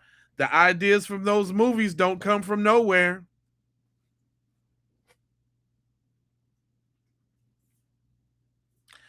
Don't look. She trying to make it seem fictitious and all that. What is this? I didn't know what you did last summer. Yeah, exactly. Mississippi style. What are you talking about, lady? It can't be possibly. No, I know what you did last summer. Can't possibly be that. And we're going to take this to our graves. Right. That's that theory. The other theory is they removed their social media and all that stuff because they were immediately being bombarded because he was missing for like 30 hours. They're immediately getting bombarded. That was nobody theories but y'all's. The other theory, no, don't try to equate the two because the two are vastly different. That nobody had that theory that. So look how they trying to be the victim now, because they were getting bombarded, and you guys were just. How was you getting bombarded? You can't have it both ways. You wasn't getting bombarded until we knew your social media was gone. Thus, you couldn't get bombarded because everybody had a little slither of faith that Cuz was somewhere until it was officially known that he was gone, and that was on the 6th. Then we started looking at y'all funny like that. We was looking at you funny already, but wasn't nobody speaking up. But y'all wasn't getting no damn bombarded. Oh, he's getting bombarded, and they had to get rid of their social medias. You're lying. You're lying. But look at these tactics, though, with the reverse, on the reverse grip side of the game. And now, oh, I'm a victim. They were just getting bombarded. They were. That theory. The other theory is they removed their social media and all that stuff because they were immediately being bombarded because he was missing for like 30 hours. They're immediately getting bombarded from the internet because he's black and they're white.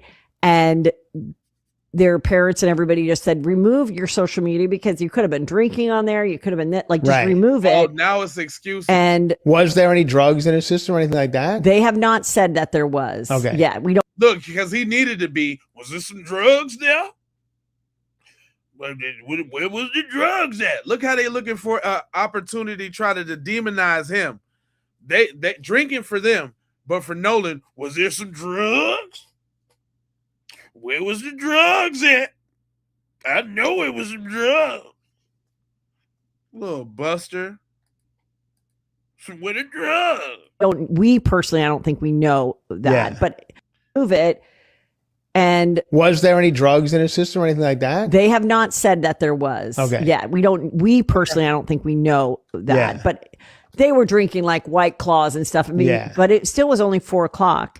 And so from the beginning, I was like, I think they feel like shit because they didn't communicate well with their friend. And then he ended up either being stranded or drowning or whatever. And they didn't know about it.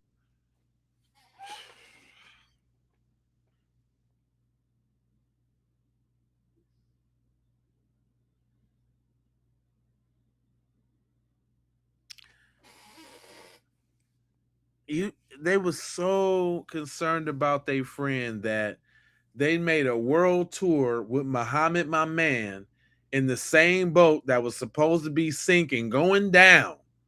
We in 31 feet of water. We going down. Do you need the Coast Guard? No. Okay. Then y'all rolls all around the world in 180 days. Now, once did you say, dang, you know what? We got Nolan's phone, man. Let's take homeboy. Let's go and see what's up with Nolan. Let's go see, take him his phone back. We good now. Obviously. Do you see how this snake lady tried to explain for these kids, dog? That's sickening right there. Y'all have a sickness. That's a sickness right there. Did you hear what she said? No. So maybe, just maybe. They feel like shit because they didn't communicate well with their friend. And then he ended up. They didn't communicate with their friend. From the beginning, I was like, I think they feel like shit because they didn't communicate well with their friend. And then he ended up either being. And he's like, yeah, that's it. Yeah. And so from the beginning, I was like, I think they feel like shit because they didn't communicate well with their friend. And then he ended up either being stranded or drowning or whatever. And they didn't know about it. But other people would say, no, they know. And they're staying silent. Exactly. And this was a big cover up, whatever it is. And why isn't anyone just telling the truth? I personally just don't think that 7 to Eventually, 8 kids. somebody cracks when you got But 7 or 8. 7 or 8. I mean, 7 or 8 kids is a lot. That's what I'm to saying. not have one person go, I need to tell you what fucking happened. Now, You know how y'all be on code. Shut up. Quit it. Did y'all see the mental gymnastics they was trying to go through to justify that bull stuff? Y'all see that? I just don't think little Timmy and Bobby and those guys, they just couldn't do such a thing. I just don't think. Girl, if you don't shut up, you know man. That's why I be playing this, man. You said who paid these people? Man, I don't, man. This crazy work. It's the mental gymnastics for me, though. I got to twist and turn and figure out how not to demonize my folks because this looks really bad. And however I got to twist it and victim blame and victim shame, we just, the problem, they just didn't communicate well with their friend. That's it, and then they left him there and, he just so happened not to be able to get back, just, what did I have to do with that, And then they keep bringing up this drown thing. And all I'm saying is, did he drown trying to swim after the boat? Did he walk around the island and get and consume every drug and every drink and say, you know what? I'm gonna swim home. Those guys left me without a phone and I'm going to show them. I'm going to swim home. Let me swim home. I'm bad Nolan Wells. And I'm a swimming. Uh-oh, I'm finna drown. Blah, blah, blah, blah, blah. That's how they imagine it happening. That's how they want us to think it happened. Y'all think y'all just gonna leave me on the island? Nope. I can swim back right now. Watch me go. Feet don't fail me now.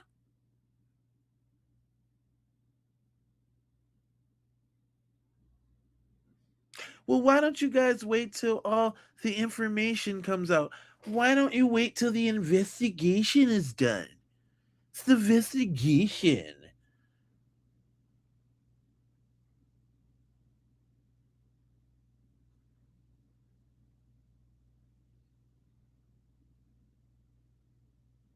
Delora, that's you feel me?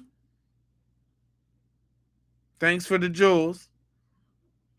You feel me though? Cause they still ain't told me, or y'all still can't convince me, busters in the chat. When does this drowning scenario happen? Does it happen during the day when there was the thousands of boats lined up across the island? Did he then now swim out past all the boats and go drown in this washing machine in the high tide? You know what, the rip tide now. You know he got caught in the rip tide. Watch out for them rip tides. Did he swim past the boats? Was he so distraught that Katie left him on the island? And man, Katie!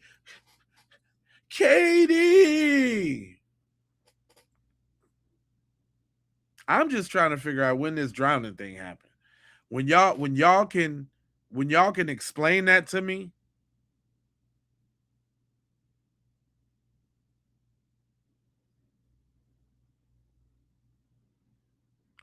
Yep, didn't hear no water in the. It didn't sound nothing like no water.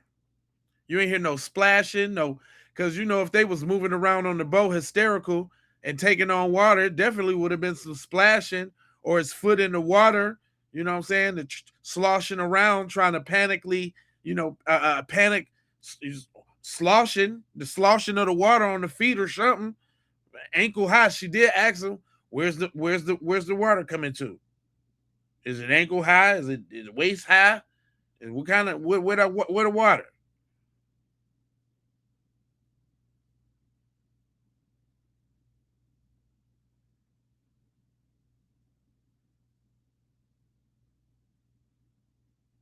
Yeah, you would hear water hitting across the boat. No, if they was really sinking if they was really sinking in some real deal water, Cuz would have been a little bit more hysterical than that. In the middle of the ocean, they ain't have on no life jackets from the pictures, and it seemed like there's a bunch of people on the boat, like they didn't have enough. You say, exactly, if he did drown, who boat was he on? How did he get to where he was in the water? Then if he washed up days later, nobody saw this. Right. Can't nobody explain how they can't do it. Ain't no explaining how he really drowned. It's a sad thing. It's the kid drowned. Sorry, it's sad. It's just sad.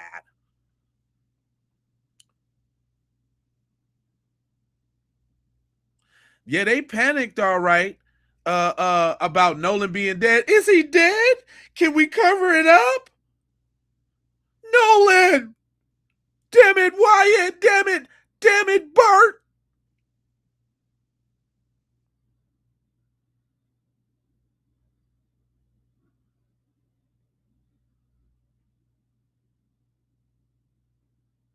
Sinking right in BS. What's up, Cayenne Pepper Lady?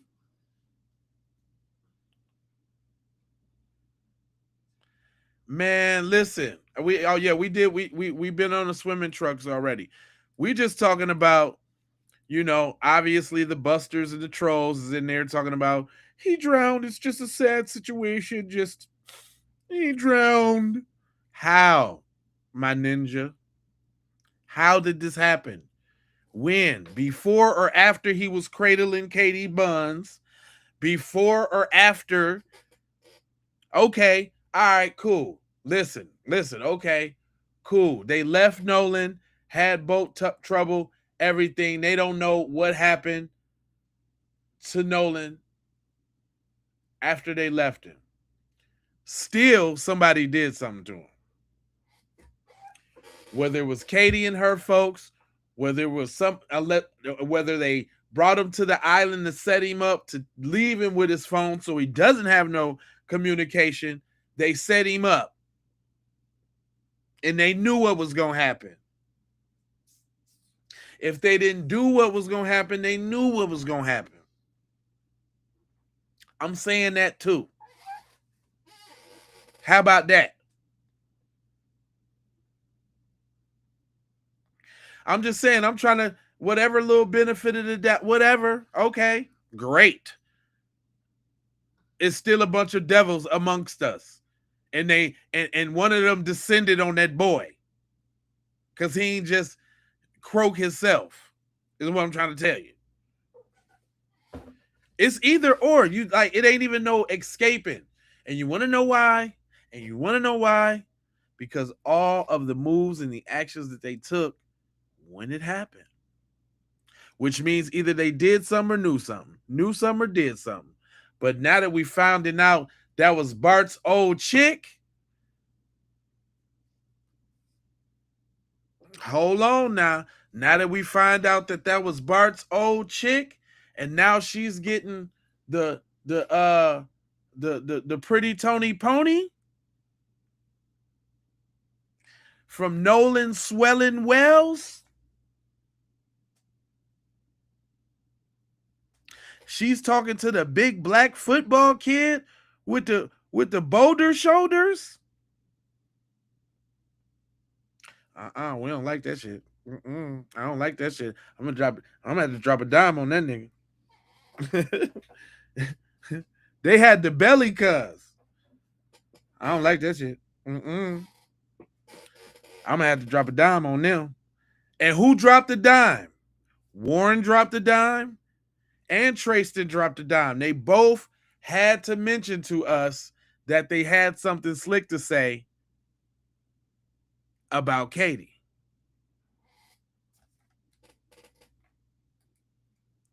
About Katie.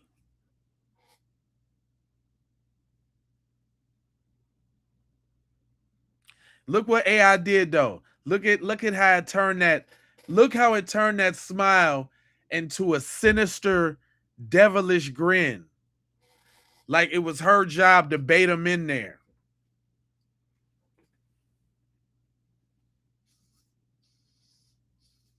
Right? So either but then that's all. But see, I don't like none of that. You know why I don't like none of that? Because y'all want us to play in our own faces and act like we didn't hear what was on that phone call. Y'all want us to play in our own faces and discredit the blacks. Let me show y'all how much of an impact that phone call made. Wait a minute. Let me show you something. And I mean, if this don't tell you, if this don't show you what it is, kid, on the Wiz Kid side of the game, hold on. Hold all the way on. I gotta hold.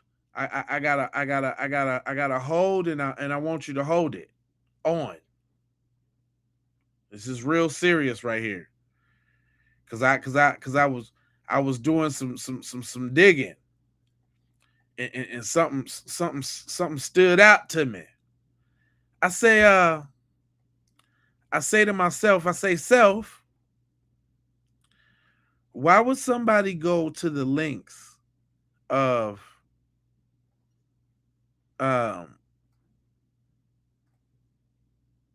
putting this up there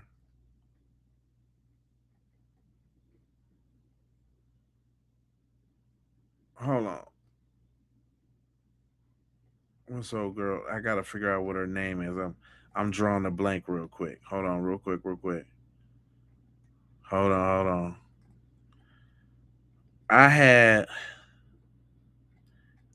this shouty, and I know I sent it to myself. Hold on now, y'all. We got to go through this one. We got to. Dang, hold on. Give me 2 seconds now. Give me a couple seconds, because this is the one, and I know. Hold on, let me see if I sent it to somewhere else. Ooh. It say I sent it to the browser, but the browser won't show it. Not they done took the video off. I know I ain't crazy. I know I put the video right there. I know I did that. Man, why they done took the video away, y'all? Why the video gone? The video, I ain't lying to you now. I had it queued up on the boot up and everything.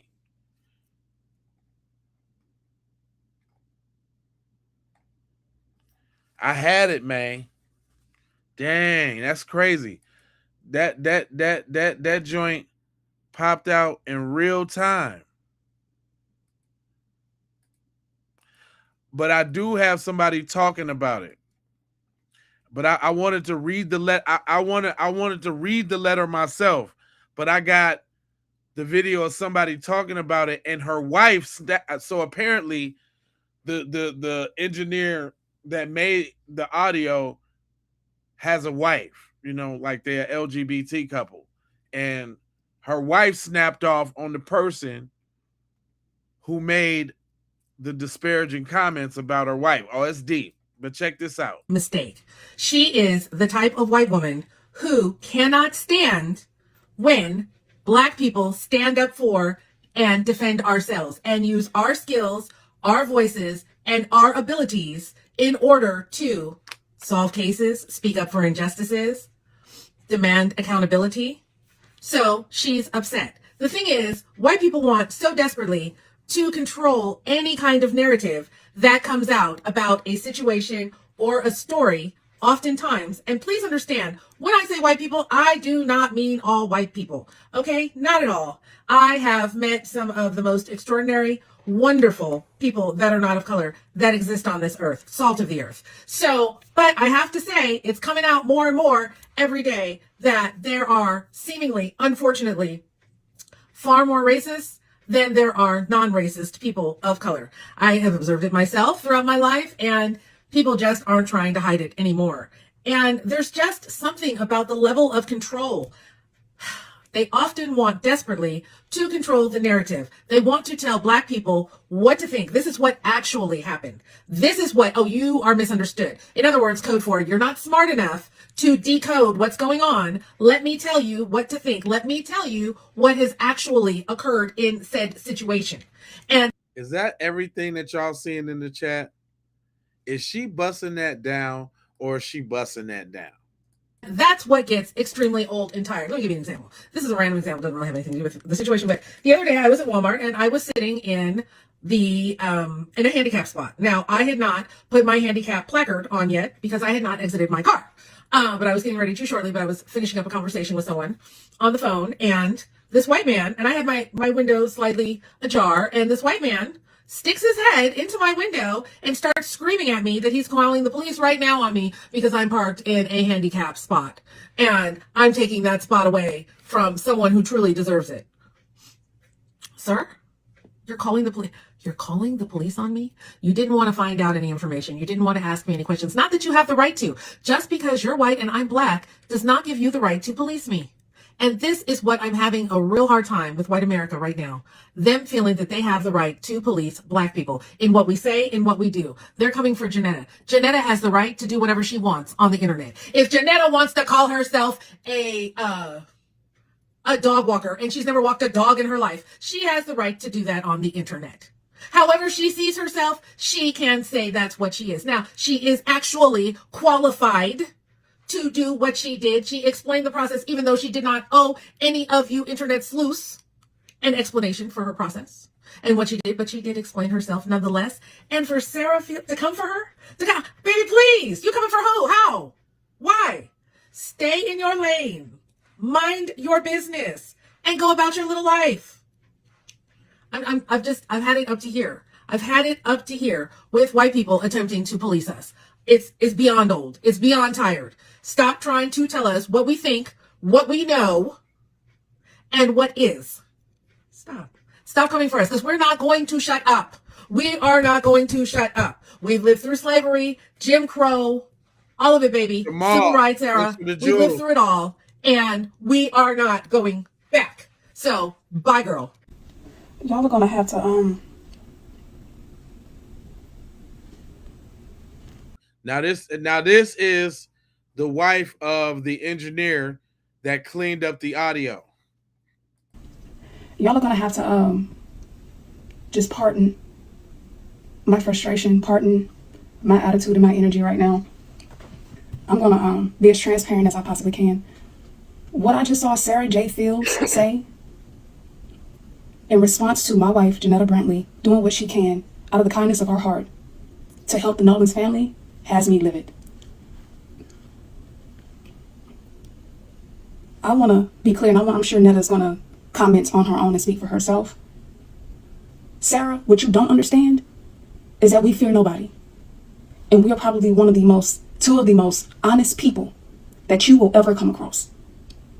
There is nothing that you can say about our businesses and or our past that will change the truth that's being exposed right now. And I'm so glad that you were salty. I'm so glad that you were upset because. Hold on, I found it, y'all. I found what she said, and I'm gonna read it. We gonna go right down the middle and see what she said, because she had a long ass just a a straight hateristic ass message, dog. Look at this big paragraph she made, and look what she did to that sister, who just simply put out. I'm gonna move myself. Hold on, let me move myself real quick. She put this sister business out there like that to just because she decided to put up a video so these folks can get some transparency about what happened. You know what I'm saying? Today, shorty, man. Every notice they coming out in droves, like they like beehive mentality, like they're all in on it, like they all can't help but speak up and help in, like they gotta help in the lynching too. Like it's wild. It's real wild. Hold on, there's some very small letters. Let me try to get them up some. But it says, now this is the racist talking. Check it out. This is the racist talking. Think Tethers Dookie's outside. I love that name, Tethers Dookie outside. Oh my god, that's funny. Anyway, and who else hit me? Oh, Jamal. Okay, I'll make sure I said thanks, Jamal. Check this out. This is what she said. We're gonna run through this real quick. Meet Jeanette Bradley. She's a self-proclaimed audio engineer who took a raw boat distress call and enhanced it until people started hearing phrases like, "You killed him," and "Nolan, wake up." She has repeatedly accused Nolan Wells' friends of murdering him and has publicly called for his arrest. Her self-editing audio has now taken the internet by storm and has essentially become the dog whistle for people who were already targeting and harassing Nolan's young friends. Jeanette and her wife, Ashley, described themselves as serial entrepreneurs, filmmakers, holistic herbalists, social media influencers, and founders of Houston-based communities, so-called Audio Done Right. They also described their business as ADR School. My team confirmed through Texas Security State that they neither Audio Done Right nor ADRS. School is registered as Texas business entity, right? She goes on to say, I got to read it like that because she sounds so smug saying it. She goes on to say, my team has also discovered the SMART, SMART Vegan LLC, for which Jeanette Bradley is listed as a registered agent and inactive with the state, Texas Security Estate. State records show that the entity franchise tax and involuntary ended, and its right to transact business in Texas has been forfeited. Despite that, products are still being offered for sale through the business website, raising obvious questions on whether the business is properly authorized to continue operating in Texas. Now, man, what the hell does that got to do with her fixing this goddamn audio? What that got to do with that, shorty? What that got to do with that, shorty? What that got to do with that?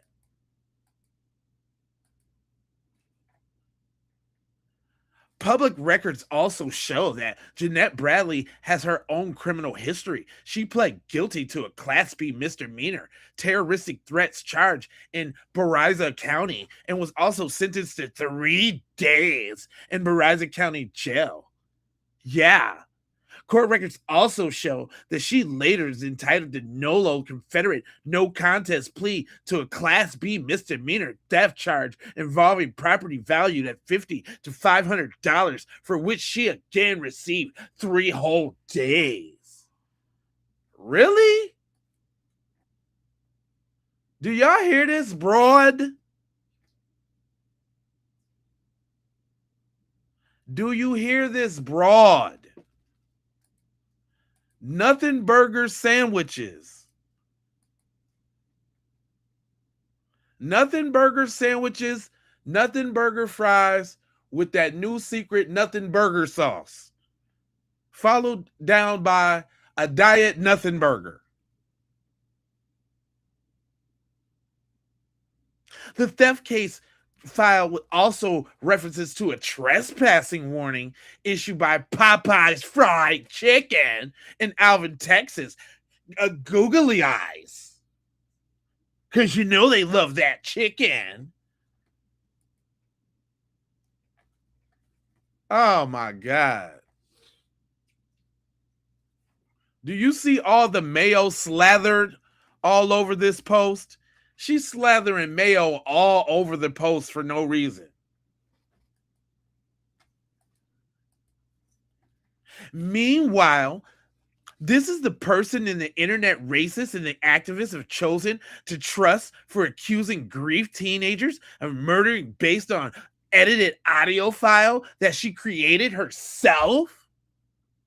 Before people continue spreading accusations and they have targeted innocent young adults, they should consider credibility of a person who manufactured audio that stated that the latest wave of this online harassment. As usual, I come with receipts. Can't even stay black. Which are in the comments. She thought she did her big one too. Guess who the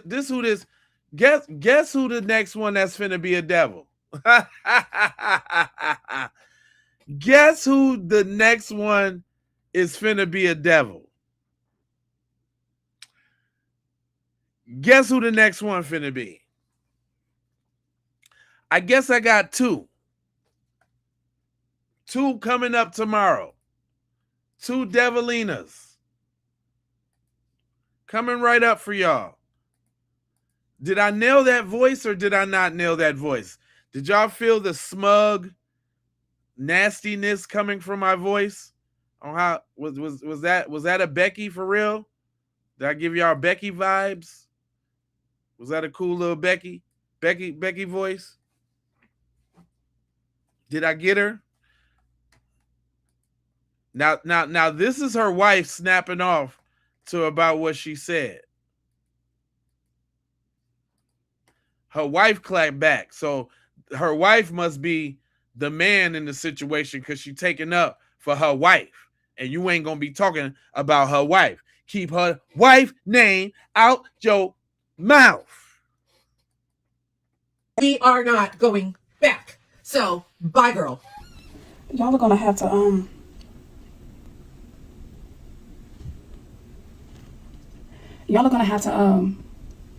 just pardon my frustration, pardon my attitude and my energy right now. Because you're trying to be a poised man. I get you, bruh. You gotta stand up about your that's your bra. That's your girl. You don't let nobody talk about your thing. Tell us how it go. I'm gonna be as transparent as I possibly can. All right now, all right. What I just saw Sarah J. Fields say in response to my wife, Janetta Brantley, doing what she can out of the kindness of her heart to help the Nolan's family has me livid. Livid, bruh? I want to be clear, and I'm sure Netta's going to She want to be clear. Crystal. Comment on her own and speak for herself. Sarah, what you don't understand is that we fear nobody. And we are probably two of the most honest people. Now, what she's saying in Black Talk is, my heart don't pump no Kool-Aid ninja. I come through and air this out. I don't play that about my gal, man, about my old lady. That's what she really meant to say. Go ahead. That you will ever come across. There is nothing that you can say about our businesses and or our past that will change the truth that's being exposed right now. And I'm so glad that you were salty. I'm so glad that you were upset.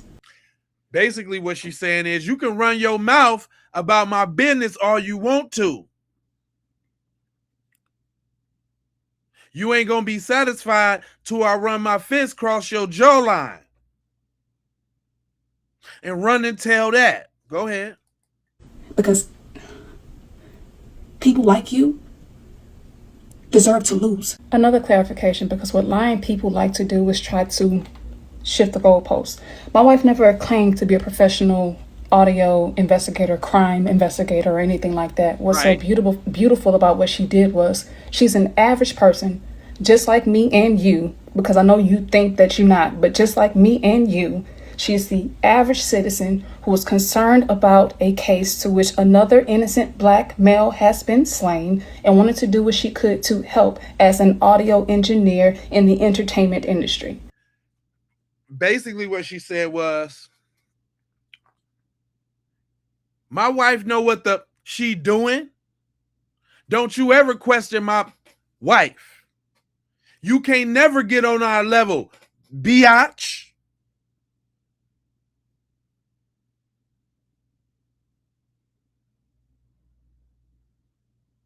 She do what she do, and she do it well, and she don't need you sticking your little snow roach vibes on what we talking about.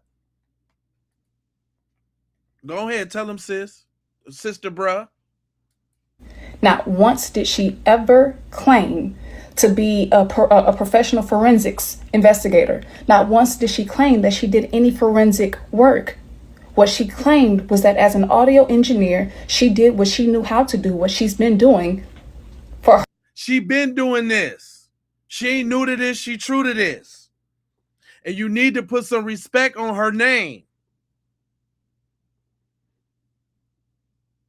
Keep my wife's name out your mouth before it be something. That's what she really saying. Her entire career, in which was cleaning up audio to where things that were not initially able to be heard were now heard. Don't get mad because she can do something you could never dream about doing. I see the jealousy in your heart.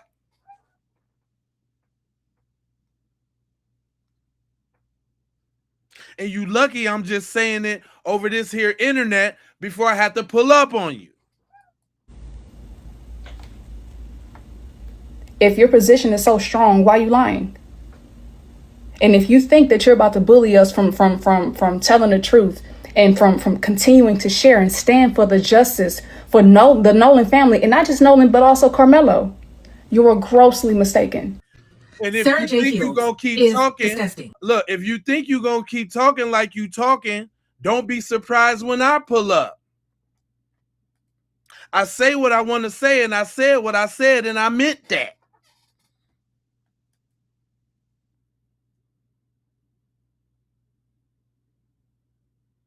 Straight like that is what she said. On the quick translation side of the game.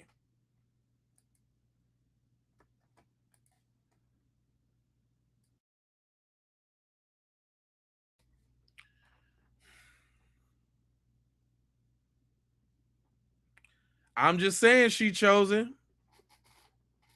That's how we do it over here. Hit that like and subscribe. Make sure you y'all got to put on them bells for notifications now. So y'all can hop on in when I get on in here.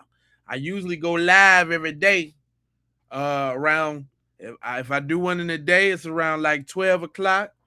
But I'm for sure in the dough around 3 to 5 o'clock. Around that time, 3, 5 o'clock, something like that. I'm in the dough. I might even have to do a late night taste light. Like tonight. Just had to get on in here and spin a bin real quick.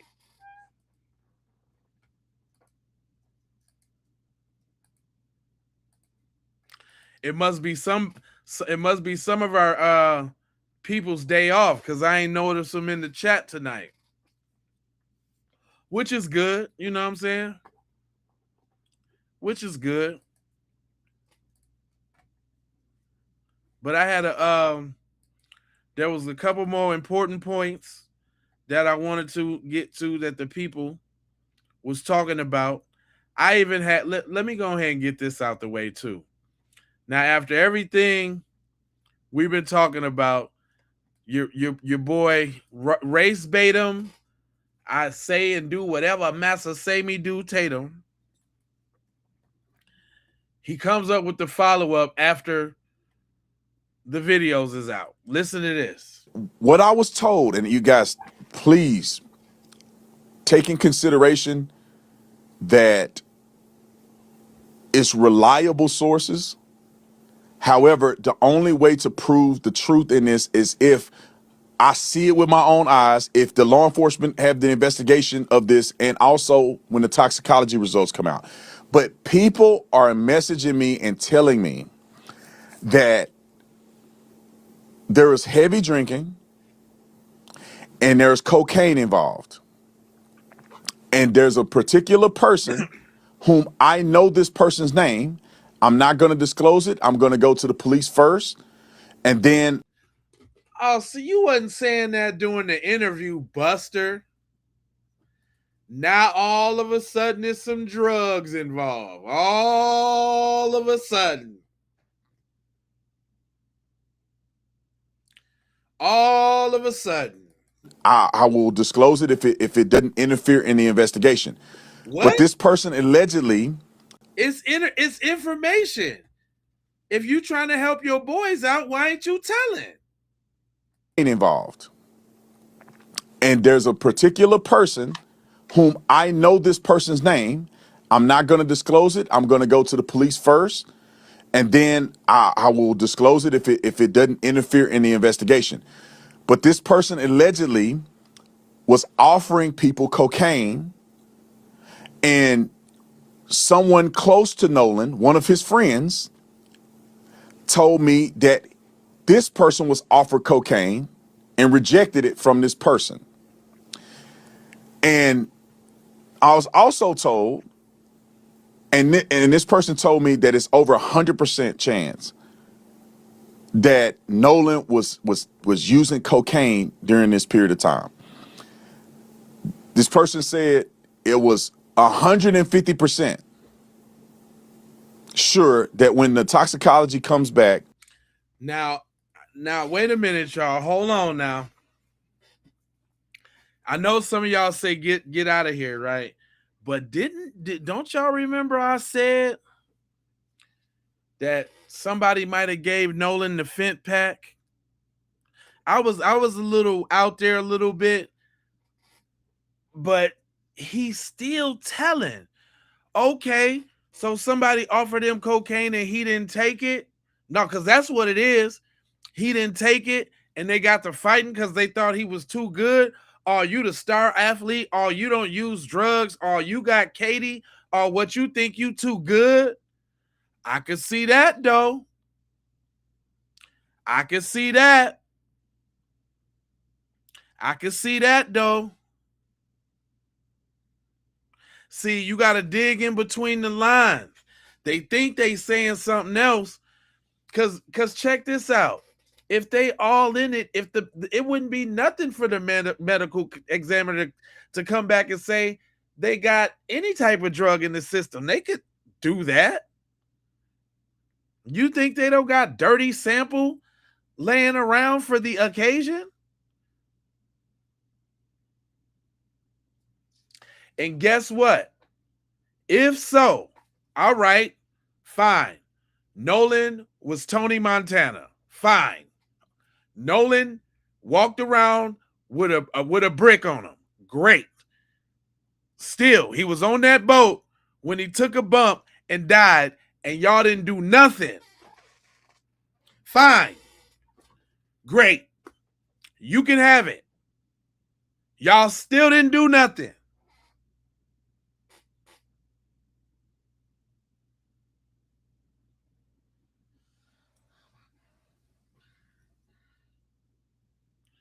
Yeah, if he could have had 2 keys in his book bag. Okay. Great.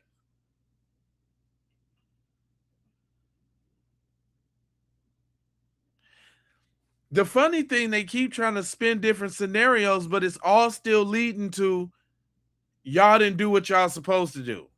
No matter what you say.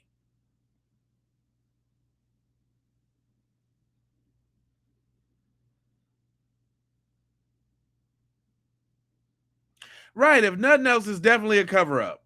Period, point blank.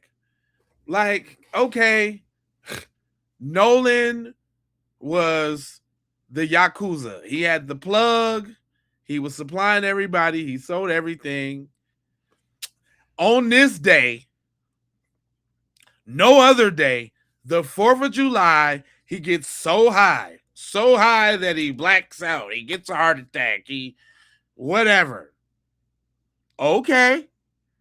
That happened on the boat, and y'all left him for dead.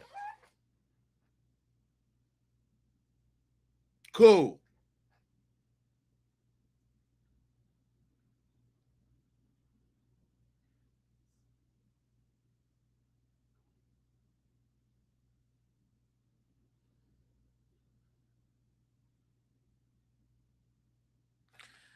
I'm just saying, like just make this scenario make sense, dog. Yeah, it's a lot of holes. So now he got too high off of coke, and y'all kicked him over the side of the boat, and he drowned and floated up on the beach. Okay, they still did something. Oh, he hit the whole cocaine, and they went and hid the body and dumped it later. He still did something.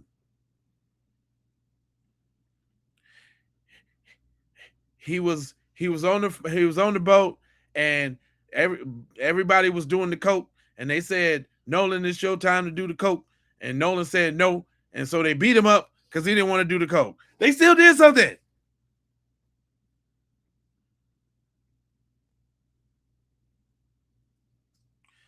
Y'all can't flip and twist and spin this one. And Mr. Race Baiting right here ain't helping. That Nolan will have cocaine in his system. Now, again, taking into consideration, this is somebody telling me this. I'm not saying it's me. I'm not saying it. I'm not able to verify it. But from the sources that... Then why are you saying it? What are you talking for? Why are you saying it with so much conviction? Like you finna give us the bombshell truth. You setting it up like this the gospel. Why are you talking? that I'm getting it from has been consistent, verifiable sources. To who? How's it consistent, verifiable sources, but you can't verify it? This ninja just be talking the talk, man. He is one smart dummy. He's a double speak. Did you hear what he said? I can't verify it, but it's consistently verified. I'm telling you now. Thus far, and hadn't been wrong about nothing. You and all the information that you have said so far, sir, you've been wrong about quite a few things.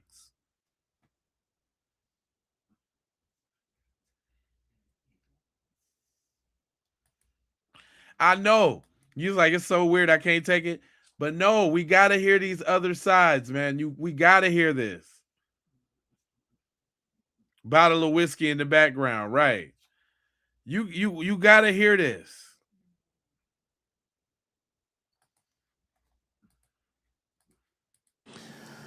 So there's a possibility that there's a person that Nolan may have been around or interacted with that is giving cocaine to people on this island, that Nolan may have taken the cocaine. And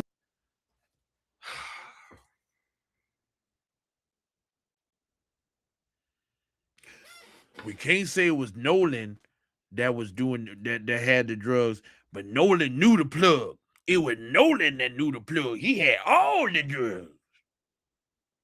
That right. Kilo, half ounces, grams. Nolan had it all.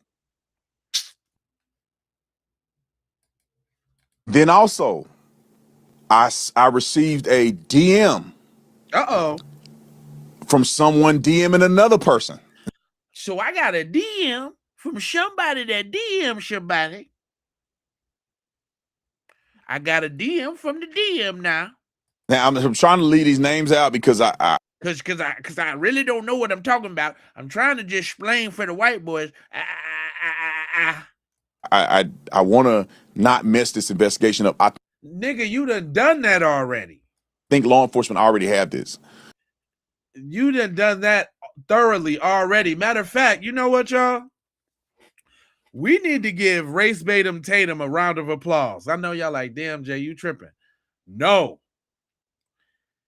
If he wouldn't have done this interview, we wouldn't have had all these jewels. He is helping the black community unintentionally, thinking he clowning the black community, thinking he hurting the black community.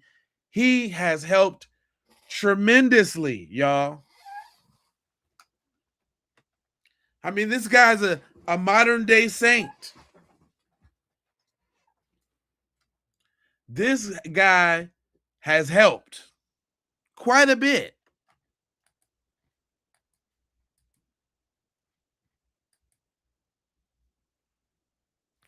Without this man, we would not have so many jewels.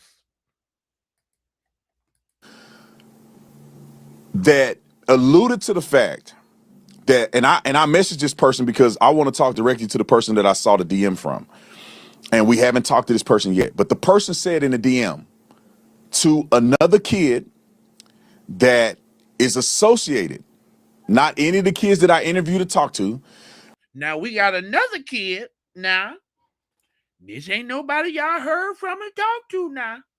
We got another kid that DM somebody with the DM. And then they sent it by wire. They mailed it, stamped it, telegram. Then they sent a Yahoo email.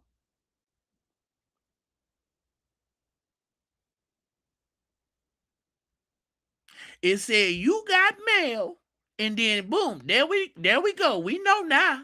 But that could be associated to some degree that knew Nolan, that this person wrote a message. Oh, you not talking about no Nolan like Tristan and Tristan and Warren did. You're not talking about know him like that. You talking about a DM from a DM that somebody. So basically, somebody just went to the school. Because I know you're not talking about like they knew him. Saying, me and my husband saw you arguing with Nolan, and to the effect of you're going to spend the rest of your life in prison. Now, the person.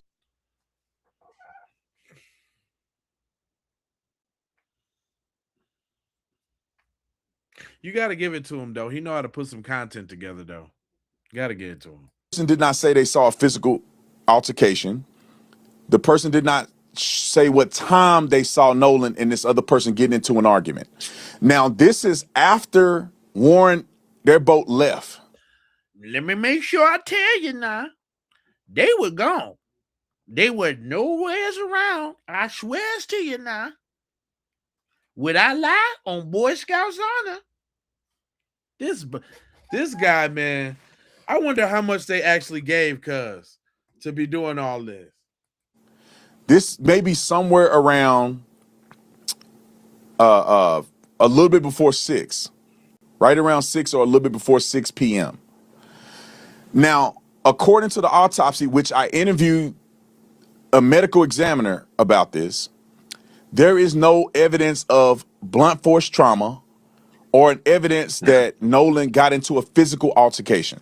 He got hit in the back of the neck. So I'm putting all this stuff together, what people are sending me and all that, and I'm trying to find a neutral point to share with you. Now you trying to find the one that makes white people feel good, but go on. What I'm thinking at this point, with all that has been said, is that somebody knows exactly what happened to Nolan, or they saw him right before he died. You just don't know who it is. But what didn't he go through the other interview telling y'all, man, we know what it is, man. We know all what it is now. We know what it is. We know what happened.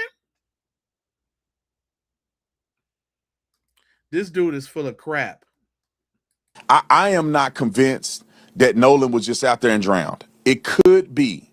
That could have happened. But I'm more convinced now than ever based on what people have been telling me and DMs that I've been seeing, people that have been verified sources, that has to be something with this cocaine, There has to be something with Nolan and a girl, and there has to be something with Nolan potentially being in either altercation with somebody, which would lead me to believe that that person saw Nolan last. Okay, now I don't know if Officer Tatum Nuts is noted he's doing this, but he is definitely setting up that sacrifice. Yep. He's definitely setting up the fact that them boys led him to his doom. Now, come on now. And guess what? And guess what that still say, y'all? Guess what that still say? They did something.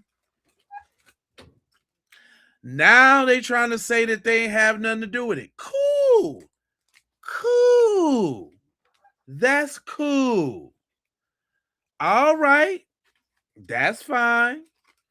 Then it was y'all job. Nolan Nino Brown now. Right. I built this. It's the Carter. If I'm going down, somebody going down with me. So, okay. All right, y'all. So they trying hard as a mug to get us to believe that Warren and them, everybody left the boat. All 30 of them on all 3 boats left and don't know nobody know what happened to Nolan after they seen him all cradled up with Katie. That's what they want us to believe, y'all. I mean, because I'm just saying, let's just get to the nitty. The nitty is they want us to believe that Nolan was left on Horn Island with 2 keys and a 24-pack of Modelo. Nolan was on the beach in the sand with a mirror on his lap and a McDonald's straw and a 24-pack of Modelo. Talking about, go ahead. I'ma just stay here. I'll swim back later.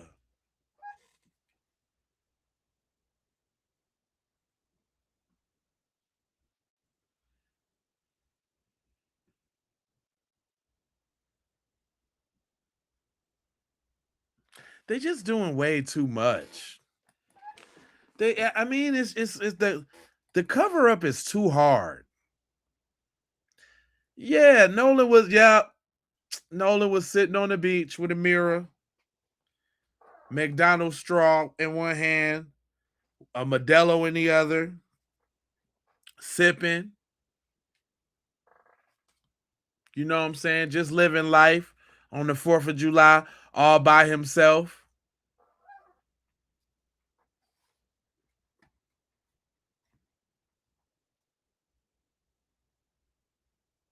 Yeah, I'll run this. Yep. He was on sitting on his throne. I'll run this. And you know how we know that's not true? You know how we know that's not true? Let me tell y'all how we know that's not true. Because white people ain't finna leave the drugs. We know that's not true because white people are not going to leave the drugs. Let me say it again.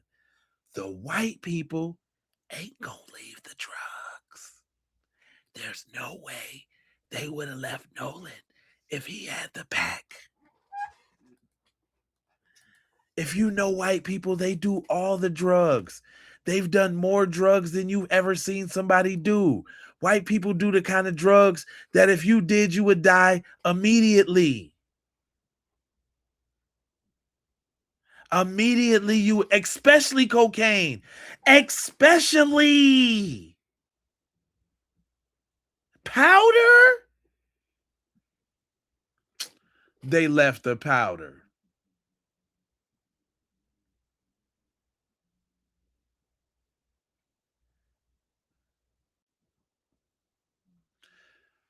You just can't keep peeing on my head and tell me it's raining, fam. You're not going to tell me that they left the yayo, the fent ball. No.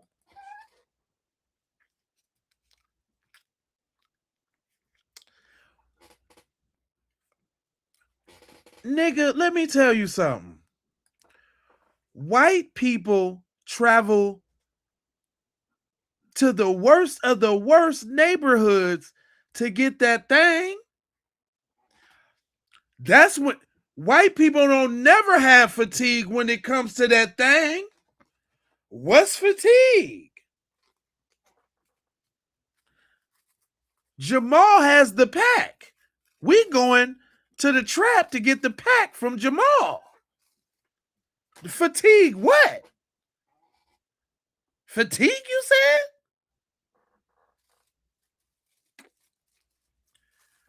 What fatigue was you for? What black people? I love black people. Matter of fact, I'm finna really mess y'all up. Y'all ready? Y'all ready for something you never thought about?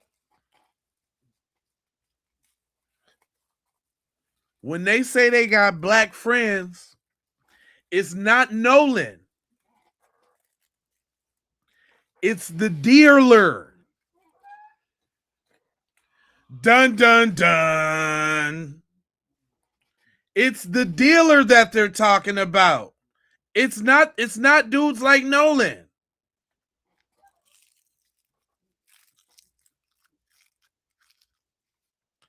Dun dun dun. It's not Nolan. It's Jamal in the trap. Crap, man, he's a little high, but he always has some good stuff. Cause you know it's the special 8.5 tax. You know they get the special envelope tax. Everybody knows about the envelope tax.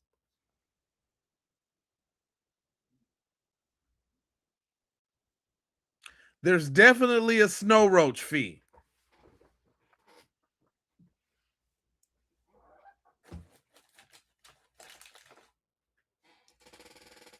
How come they ain't never scared to go down there to the trap and get that yap?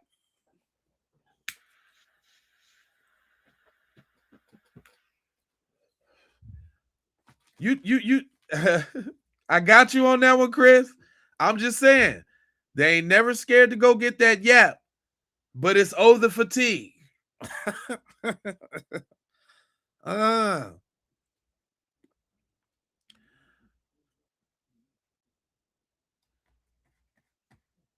just saying.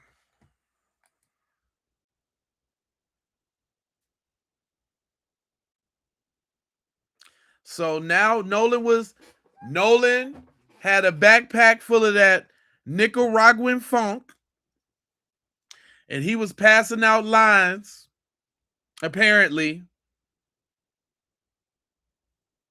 carrying around a whole keg of Modelo.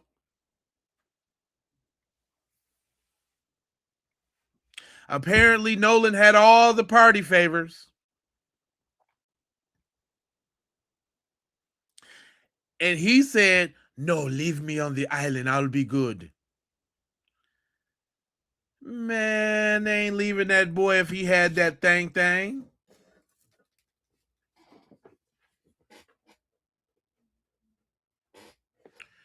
If he had that thing, Nolan was their best buddy. We wouldn't even be talking about this. You know what would have saved Nolan? If he had some of that thing? That would have been the last person they took out. That would have been, Nolan would have been the last person on the radar. If Nolan had that stuff,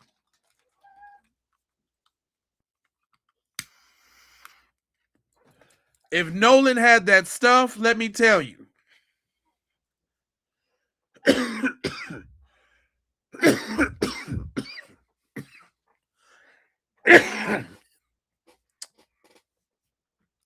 If Nolan had that stuff, he would be around today.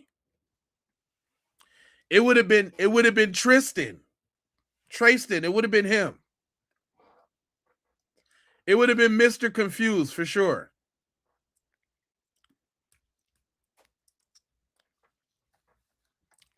Yeah, he'd be chilling right now.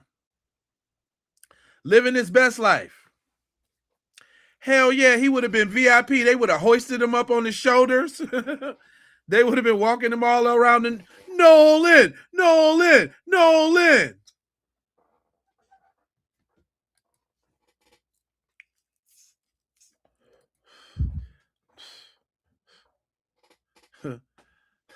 They would have got, hey, you know how they get when they get drunk too. When they get drunk, they would have got drunk and got to testifying. Like, Nolan, man, that's my boy, man. Nolan's my bro, man. You can do whatever you want, bro, but you're not gonna touch Nolan, bro. You're not gonna touch him. Not Nolan. You're not gonna touch Nolan, bro.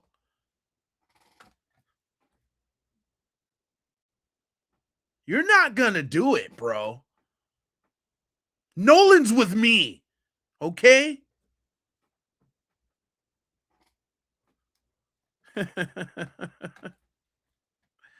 I'm telling y'all how this would have went. And that this other person that's giving people cocaine. Okay. So this person giving people cocaine, a girl, Nolan, and a girl. Another person that he may have been in an argument with, to me, are people that need to be investigated. And I can say more, but I'm trying not to get But you lied. anything messed up in this case because I want justice for Nolan and I want the boys that weren't involved in this to not get caught up in stupidity. So just so you guys know, I know the names of the cocaine person. I believe I know who the girl is. And I know the name of the person that may have been in the argument with Nolan. Let me guess, you coming out with it on the show, and we need to stay tuned for your show. And there's nothing conclusive that anybody's telling me where there was violence that occurred. But that does not mean that the violence is ruled out. That does not mean that something could have happened in the water. Another report came to me of someone saying that they saw Nolan with a girl, being intimate in the water. Here we go with this girl shit again.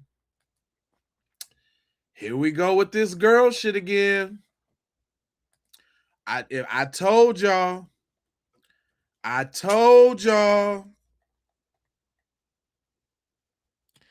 Did not tell y'all. The apple of their eye. The apple of their eye. I don't know how she keep coming up. It was a girl.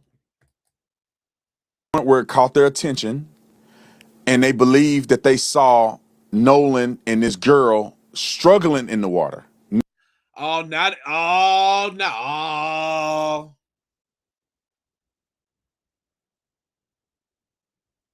He was cradling the bun so much that they were struggling.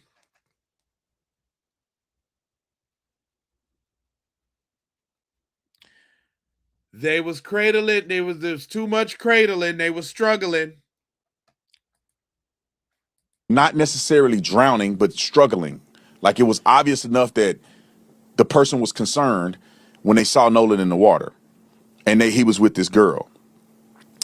And that the person explicitly said that they were being intimate, which I don't know what that means as far as just kissing, hugging, cuddling, or something else. But that's what has been told to me.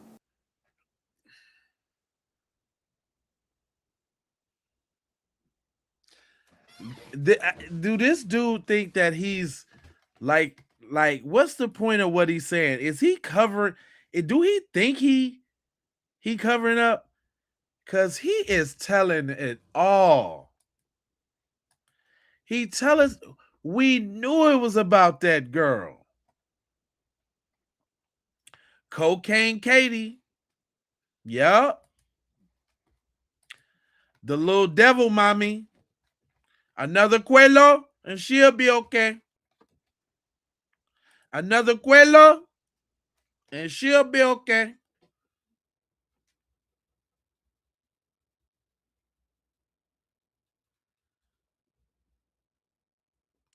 Yeah, they was in the salt water getting it in. Yep. I told y'all. Did not tell y'all they was moving funny in that salt water. He was caressing them mayo buns for sure. I told you. I told you. The mayo buns was being destroyed in the water. Destroyed.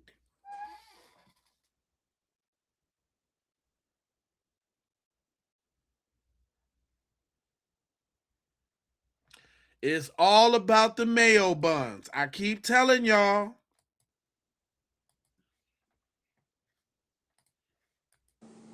And these sources have been, the sources I think have been legitimized, but what they're saying, I haven't been able to verify. This is just someone saying this, and I'm telling you what I'm hearing. So when the toxicology come back, if there's cocaine in the system, to me, that will validate that these people that have been telling me this are being accurate. And let's check to see if he's actually getting information from the inside.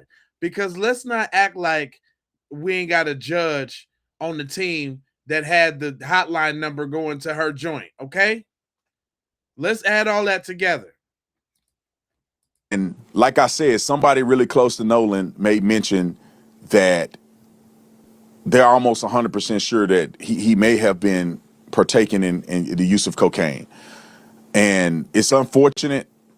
I've been knowing this, at least that part for a while now, but I didn't want to put his name out there like that, given the fact that he just lost his life. But now that we're getting more information, the investigation is going further along, I'm just putting it out there. And we shall see if what is being told is accurate. But I'll finish it with this. I'm leaning more towards believing that somebody directly saw Nolan and know how Nolan died. It's funny that him and TMZ got the same talking points real quick after this audio come out. That's suspicious. Super suspicious. That's my take on it. I don't think he was just drowning out there messing around. I think that somebody know more than what they're saying. And I don't think it's a lot of people. I think it's a few people that were last on the island with Nolan that know what happened, that seen what happened, or may have knowledge of something that will lead police in the right direction to find out exactly what happened. And I am encouraging you. I know some of y'all names. If it's you, you need to do the right thing. You need to go to authorities. And if you're there and you had nothing to do with it, you definitely need to go to authorities and clear your name. Do it what? See, he messed up.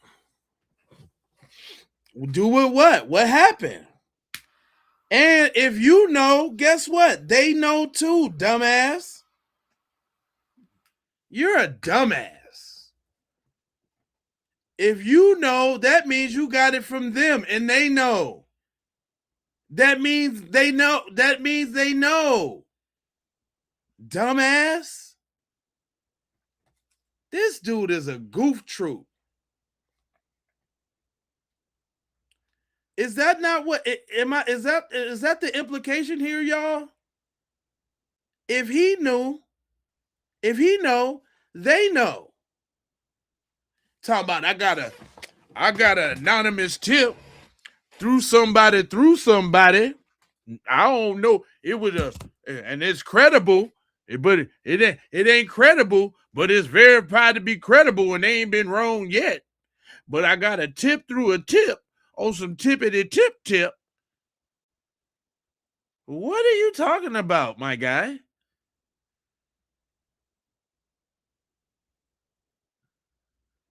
You're telling it all, Dumbo.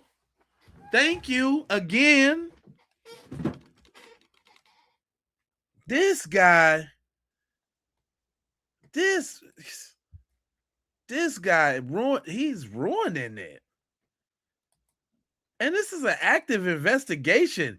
Ain't you a cop?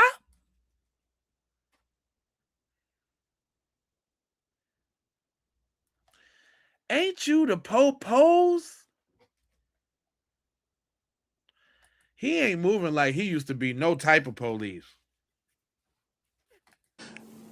I'll say this: some of these people may have already gone to authorities. I don't know. The authorities won't tell me who they interviewed, so we'll go to that next step when it comes.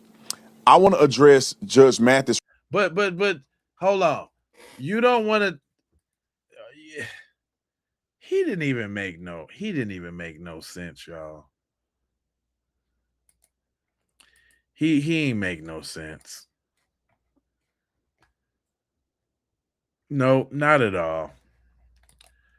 If y'all thought that made sense, do you think that made any lick of sense? I don't think so.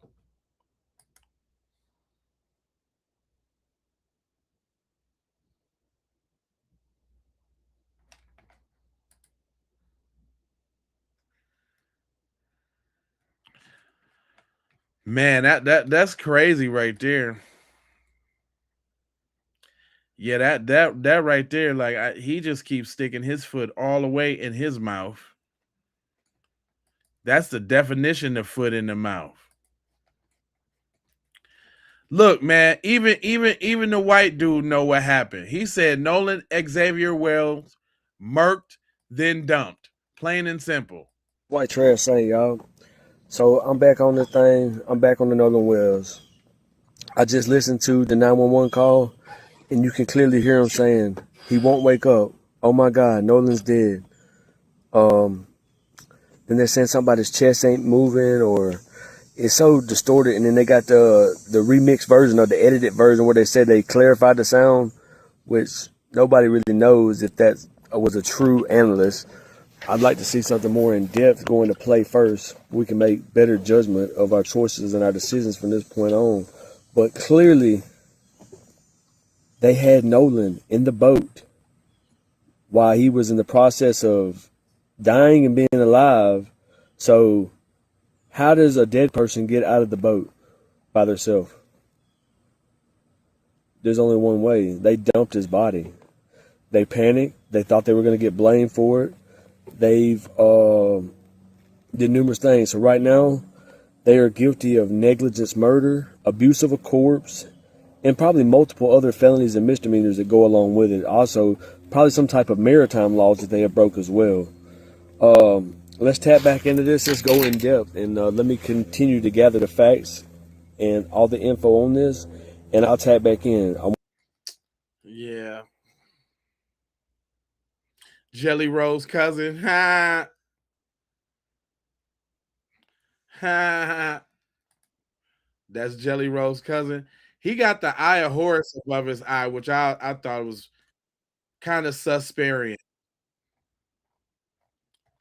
Little susparian.